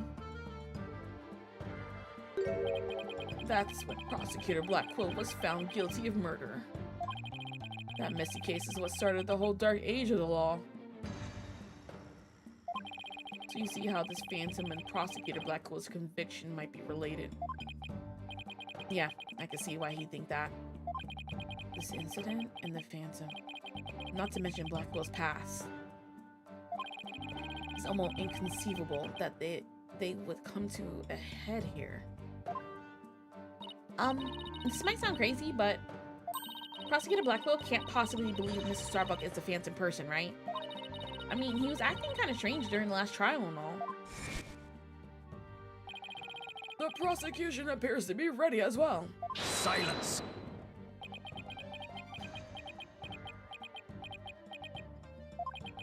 Not yet.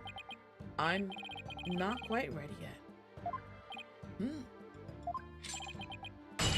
No, grog! Ah!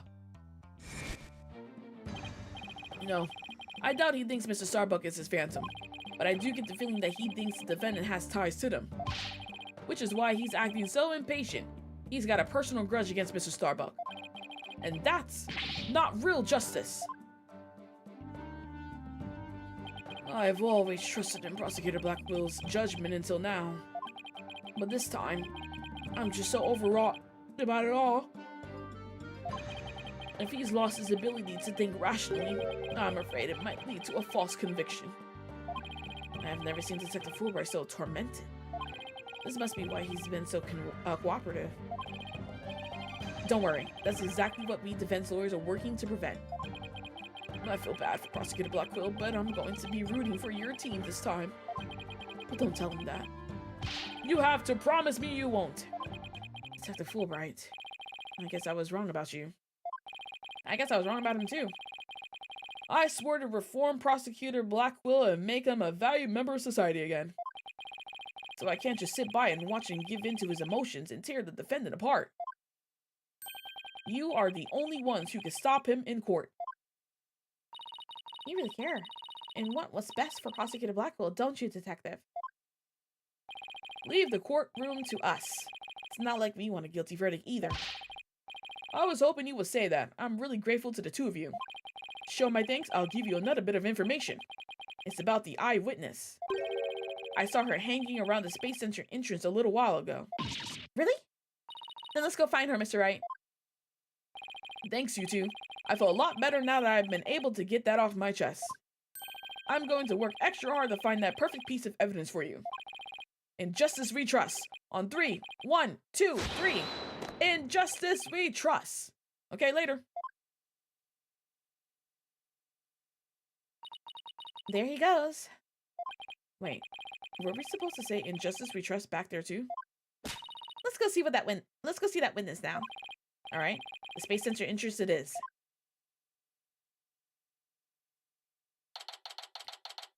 September 19th, Cosmo Space Center entrance. The witness must be around here somewhere. Oh, are you the witness? Hello? Hello? Uh-oh. Don't tell me the witness is a robot. Hello? Come over here. Hello? Hello? Are you sightseeing? Are you lost? Are you... I'm Clonko. Shall I guide you? Guide you... I don't know why, but this robot is kind of freaking me out. Hey, you're not supposed to be wandering around. Again? I've had it with you, hunk of junk. Jeez. Ah. I'm outside. Am I wondering? When did that happen? Okay, welcome back, hunk of junk. You don't know how close you came. If you don't snap out of it, I'm going to put you on the curb. Put you on the curb on trash day. Nothing works better than a 42.5-degree karate chop. That's pretty specific. Excuse me, but are you the one who witnessed the murder? Oh, and I'm Phoenix Wright, the lead attorney for this case. How do you do? Big shot lawyers, huh? I'm Aura Blackwell. Oh, okay. Aura Blackwell. Are you by chance related to Prosecutor Blackwell? Interesting. Very interesting. I'm a researcher developing robots here at the Cosmos Space Center. Blackwell? Could she be? And this good-for-nothing robot is named Hunka Junk. My name isn't Hunka Junk. My name is Clonko. That's me, Miss Aura. Quit complaining. Your model number is Ponko 2. Ah, Miss Aura. Everyone calls me Clonko. Quit your squawking already. No, what are you doing? No, don't. There. I bet you won't be talking back now. Ah, I will obey completely. Yikes. Better watch what wires I cross with this one. Well, do we have your age? 37. You're his older sister then?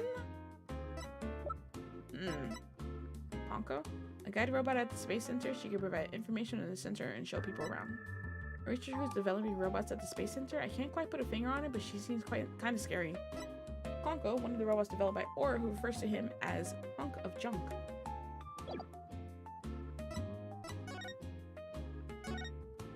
Can you tell me anything about this piece of evidence? Even if I could, I wouldn't tell a filthy lawyer like you.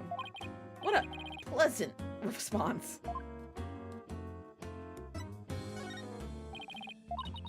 Okay, she might not talk to us in general. She doesn't want to talk to a filthy lawyer. Okay, I have a feeling she's not going to want to say anything. Let's talk to her first then, and then we'll present. Your last name. Your last name is Blackquill. Do you have a relative in the legal profession? You are correct. Simon Blackquill, who used to be a prosecutor, is... Shut up! Only speak when I order you to speak. Simon is my little brother. You know him? Yes, we met him in court a few times. Right, Adina? Adina. Ooh, Adina. Adina, what you holding? What secrets are you holding from us related to Blackquills? I'm a dull creature. Has your switch been turned off? Adina being shy? This is new. Oh yeah, I heard he was prosecuting again, despite being a prisoner. Why doesn't he just stick to solving disputes among inmates in prison, right? Hey, what do you think, hunk of junk? Ah, Miss Aura, that hurts. I'm asking you a question. Why don't you answer me, useless hunk of junk? But Miss Aura, you told me to only speak when you ordered me to speak. I told you to never talk back to me. You're worth more as scrap. Robot abuse, hawk attacks. Blackquill family life must sure be interesting. Well, do you have any other question? Wait, of course you do. You're a lawyer. It's not like I'm on Simon's side or anything. I just want to get this over with. So, you're the person who witnessed the incident? That's right. I was on the 4th floor of the main building. In the robotics lab. The explosion disabled the elevators. So, I lowered my emergency ladder like the detective leading the evacuation told me to. But it was such a pain. Why couldn't they have used the ladders in other rooms? It must have been a very troubling experience. Probably best to just humor her here. Then as I passed by the boarding lounge window... then as I passed by the 3rd floor boarding lounge 1 window on my way down, I saw the crime as it happened. And that's about it. So you saw the crime as it happened, and that's about it. I see. Wait, what? You saw it being committed? This is no time to just nod and repeat. So you saw into the 3rd floor lounge.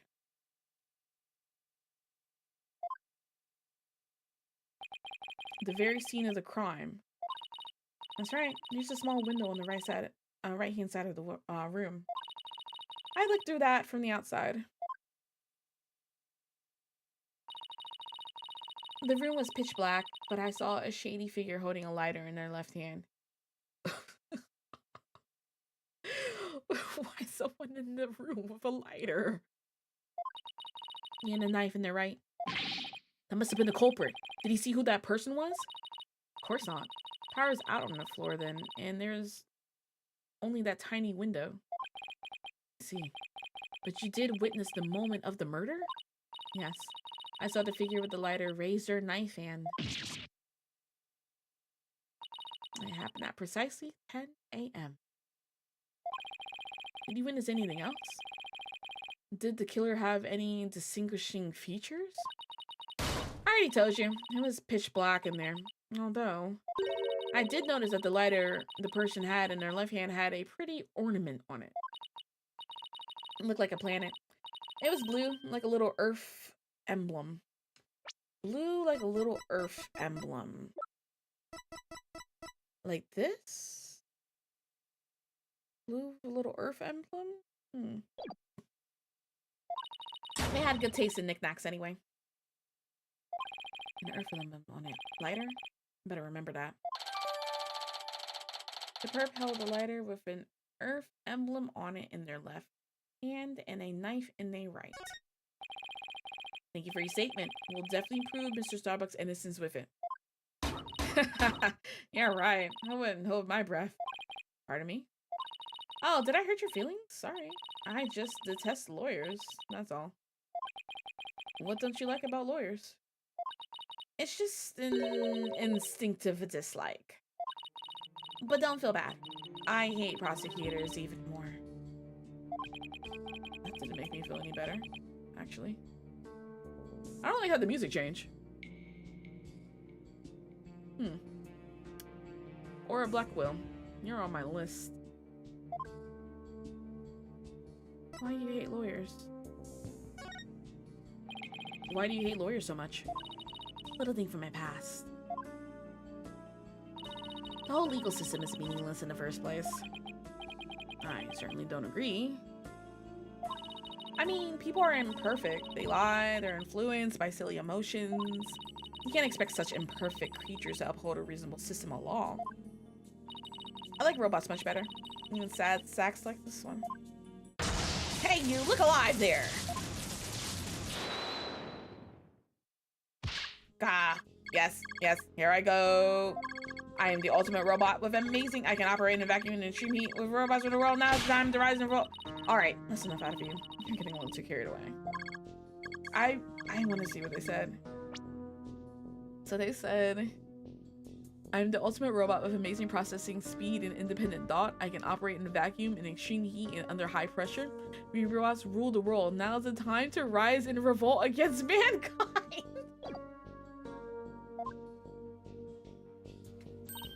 Yep, I like robots much better. Well, at least you can make them any way you want them. Unlike humans with their petty emotions and constant worries. How can you say such things? Feeling emotions, worrying about the things we care about? That's what makes us human. Well, the girl finally talks and she starts with a speech. That's what makes us human? You mean getting angry and snorting like that? Rational thought. That's what separates humans from animals. Unfortunately, your reasoning capabilities are more akin to that of a clever little monkey. But that's nothing to be ashamed of. It must be nice to have such a simple mind. Can I punch your boss? Get a hold of yourself, Adina.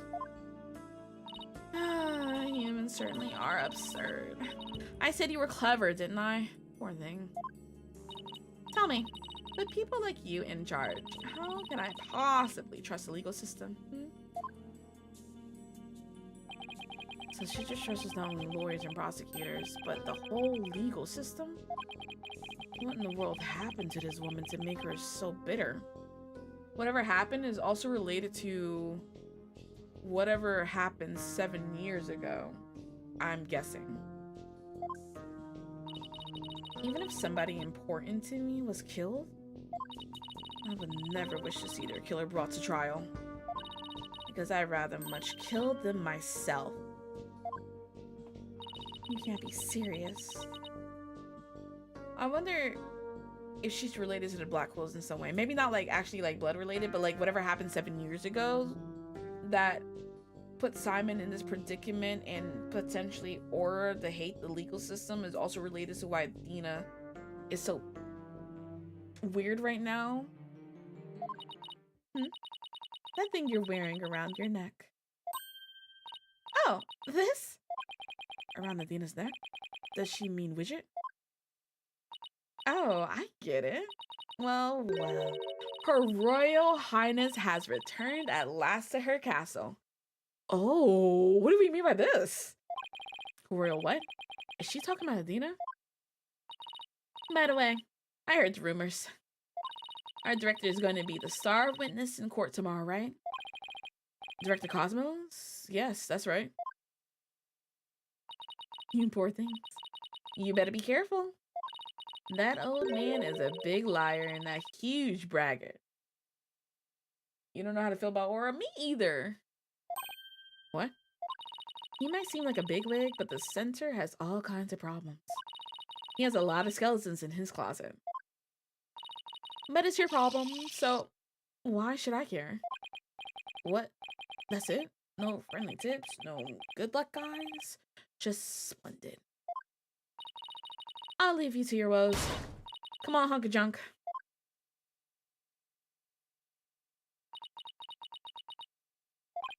It's sad to me that she doesn't believe in our legal system anymore. She must have had a very bad experience to make her feel that way. Are you alright, Adina? You seem very down. I just can't believe she said all those things. Wow, she's really upset. Has she been trying not to let it show all this time? Well, I guess it's not all that surprising. You hear about that fabricated evidence and false indictments on the news all the time. You mean that whole dark age of the law nonsense? I'm so sick of hearing about that. Well, all we can do is believe in what we're doing. Yeah. You're right, boss. I agree. Maybe it's time we went back to see Mr. Starbuck. Good idea. We should tell him about the bullet and Miss Blackwell's statement. Alright then. Next stop, the detention center. Can we go see Apollo, though? December 19th. Detention center. Visitors room. My lawyers are here. It must be bad news. Hey, not necessarily. We found a new witness. A researcher saw the moment of the murder through the lounge window during her escape. Really? So they're going to let me go? Unfortunately, it was dark and she couldn't identify the person. I should have known. My stars never aligned just right to... But we got a lead too, Mr. Starbuck. The murderer had a lighter with an Earth emblem on it. A lighter with an Earth emblem? Oh! This better not be his. It better not be his lighter. Oh my god. If it's his lighter, I'm so pissed. Did you just remember something? Yep, I sure did. Just a little bit, though. Anything at all would be a help, so please tell us what you remembered. The lighter. I thought I was unconscious the whole time. But now I remember I woke up for a few brief moments. That's huge. Do you remember seeing anything? A lighter. I saw the flame of a lighter floating in the darkness. Good, good. What else did you see? What was nearby? It was definitely the boarding lounge, so it must have been after Clay carried me there. In the light from the flame, I saw a dark shadow flickering. A dark shadow? That must have been the third party we've been looking for. Thank you, Mr. Starbuck. You've been more help than you know. That didn't help us at all.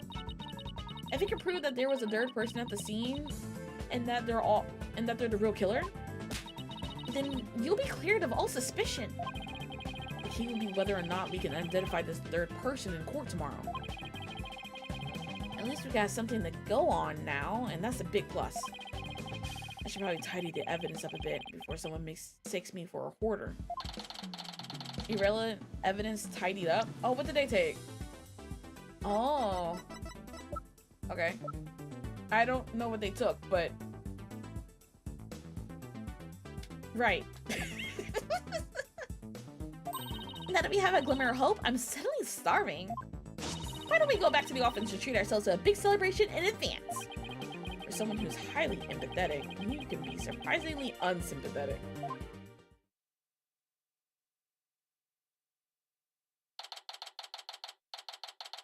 December 19th, Wright, anything agency. So, you found your strategy for tomorrow's trial, huh? Good for you, Daddy. Well, it's one step forward anyway. Hopefully it'll give us a fighting chance in our court. As long as we can find out who this third person is. Now let's get something to eat. I'm starving. My vote is for El Dune's noodles. Apollo!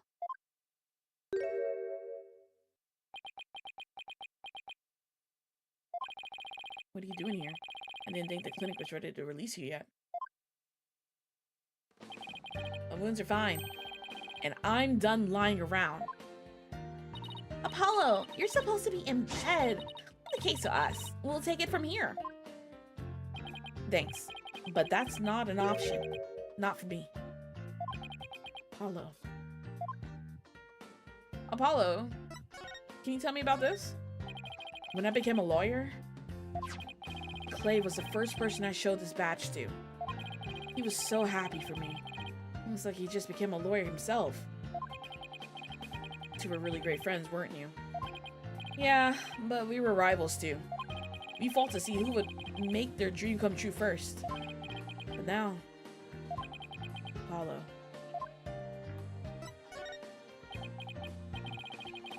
Clay, he finally became an astronaut just like he always wanted. How could this have happened just before his big launch? Such a sad waste. I'll never forget the person who murdered him. I completely understand why you feel that way, Apollo. But keep in mind, too, that our job as defense attorneys is to save our client. I know that. That's why I... No. Never mind. Huh? Apollo, let's talk. This piece of evidence. Ooh, ouch. If I try to think, my head starts to hurt. You got hit really hard. That's your body telling you to take a rest. But I can't just lie in bed. Not when I have things to do for Clay's sake.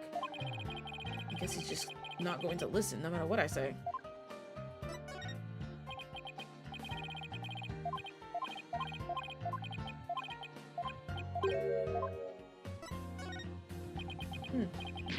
Okay. I never did present the rest of my evidence to, Aura, but I don't think she was gonna say anything. And obviously it didn't matter because we moved on storyline-wise.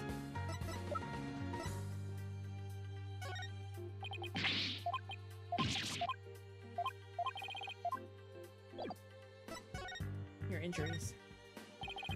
You shouldn't underestimate your injuries, Apollo, and I don't want you overdoing it. I'm fine. I'm not in pain anymore. Besides, they just gave me an IV at the clinic. An IV isn't cure all, mummy man. Anyway, just tell me how the case is going. Have you guys made any progress? A suspicious figure was spotted at the scene. We think they must be the real killer. Suspicious figure, huh? Right. I thought you'd be happier than that. Oh, don't get me wrong, I'm happy. And I fully intend to see Clay's murderer apprehended. Absolutely nothing will get in the way of that. Ah, baby boy Apollo. You are not telling us everything. Clay was your best friend, right, Apollo? That's right. Best friend since junior high. Sounds like me and Junie. So, what was Clay like? Well, he was full of compassion and energy, and he had a really loud voice. If the two of you did voice training together now, I bet you break a few windows. You know, I bet you're right. It seems like only yesterday, Clay was a guy who lived for his dreams. We used to talk about it a lot. He was going to be an astronaut and me a lawyer. We talked well into the night, and even then, we never grew tired of it. Apollo, about that jacket. That one has a slash through it. Oh, it's Clay's. I knew it.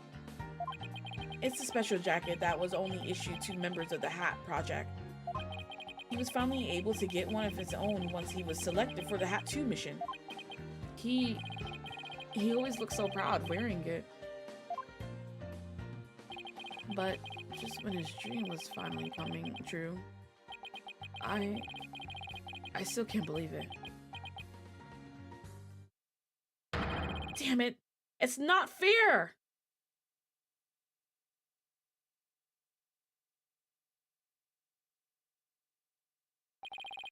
Apollo, I hope you don't try to carry the burden all alone. I guess we were both unlucky. My own debut was a disaster. I guess you're right on some level.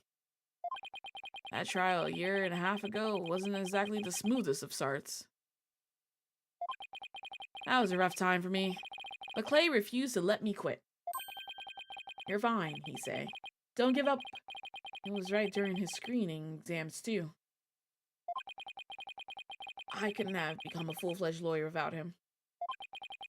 That "you're fine" of his is why I'm still standing here today. You're fine, huh? you're fine, and I'm fine were like your catchphrases, weren't they? Something like that. Sure brings back memories. When we were in junior high, Clay's mom passed away in an accident. But he wouldn't show his sadness to anyone. One night, I found him crying all alone in the school courtyard. Mom. Mom. Get away, Apollo. Don't come over here. Hey, listen to me.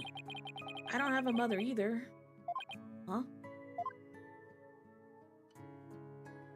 Oh, look at baby Apollo and baby Clay. I always think everybody else has a mom. Why am I the only one?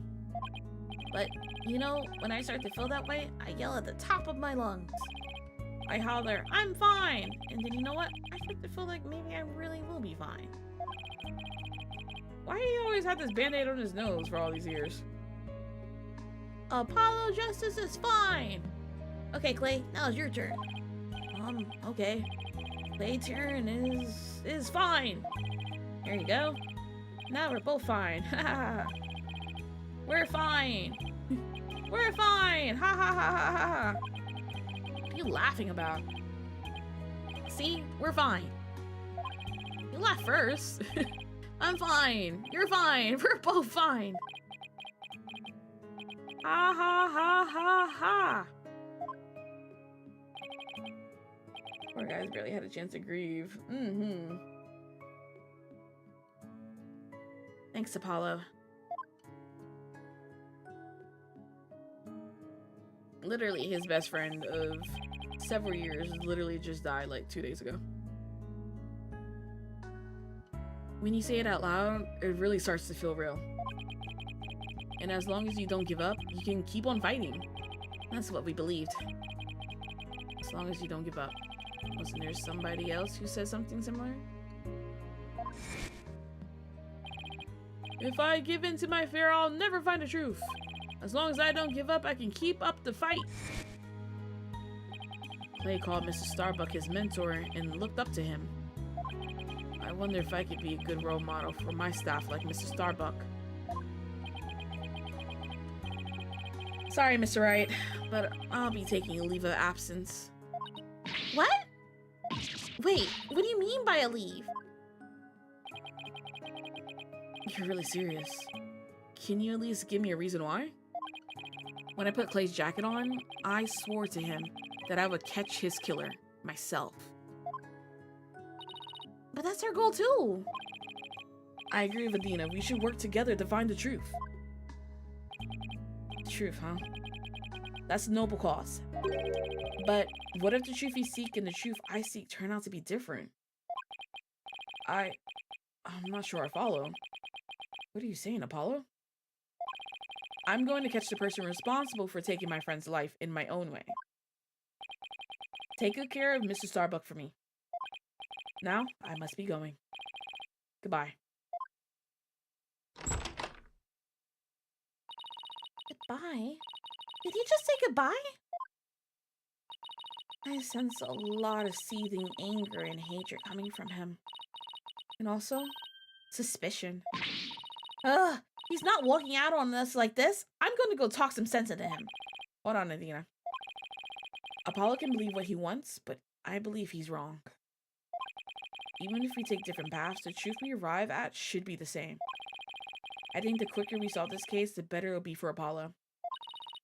Yeah, you're right, boss. Alright, that's enough for one day.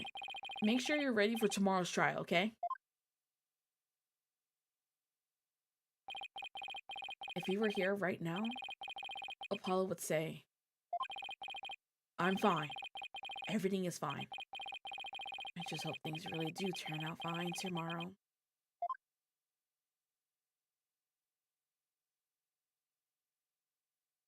To be continued.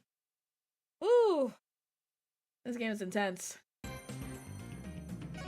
gonna save our progress and continue this next time because my throat hurts. And as tradition, we only do the first 2 parts in one stream and the next 2 parts in another stream. This was fun. We're gonna return back to the game menu. So this is a interesting case. Definitely whatever's happening, there's a lot more to it. Some sort of, is that Miles Edgeworth in episode 5? Okay, sorry. I got excited looking at the picture. There's a lot more deeper stuff happening. Some sort of conspiracy. It's a great time. Thanks for streaming. Thanks for being here, Jack. This is much appreciated. I think the only thing not connected to all these cases, funny enough, is episode 2. But this is really good. As a reminder, the order of these episodes is episode 3, then episode 3, first half of episode 4, episode 1, oh wait, no. Okay, so it's episode 2 actually. And then episode 3, first half of episode 4, episode 1, and then the second half of episode 4. Obviously, this is really interesting. I can't wait to see how this is all ties up in this episode. Obviously, then leading to episode 5, because the events in this episode is related to something that happened 7 years ago, and to the Black Quills, and to Athena as well. They called her, Aura called her the princess. So, something funky is going on. Something funky is going on. But that is it. My throat hurts. I'm gonna drink water and get ready for bed. Long stream, but I had a great time. So thank you everyone for joining me as usual. I will be back. I don't know. Maybe tomorrow. If I do stream tomorrow, no guarantee. I probably would finish this episode. But yeah, thank you everyone for joining me. And don't forget, I was streaming on YouTube and Twitch at the same time. So for my Twitch folks, here's a link to YouTube. And for our YouTube folks, here's a link to Twitch. And for everyone, don't forget I have a Ko-Fi and a Throne. If you guys ever want to support me outside of... turn this back on. If you guys ever want to support me outside of Twitch, there's the links there. Much appreciated, and I'll see you guys all next time.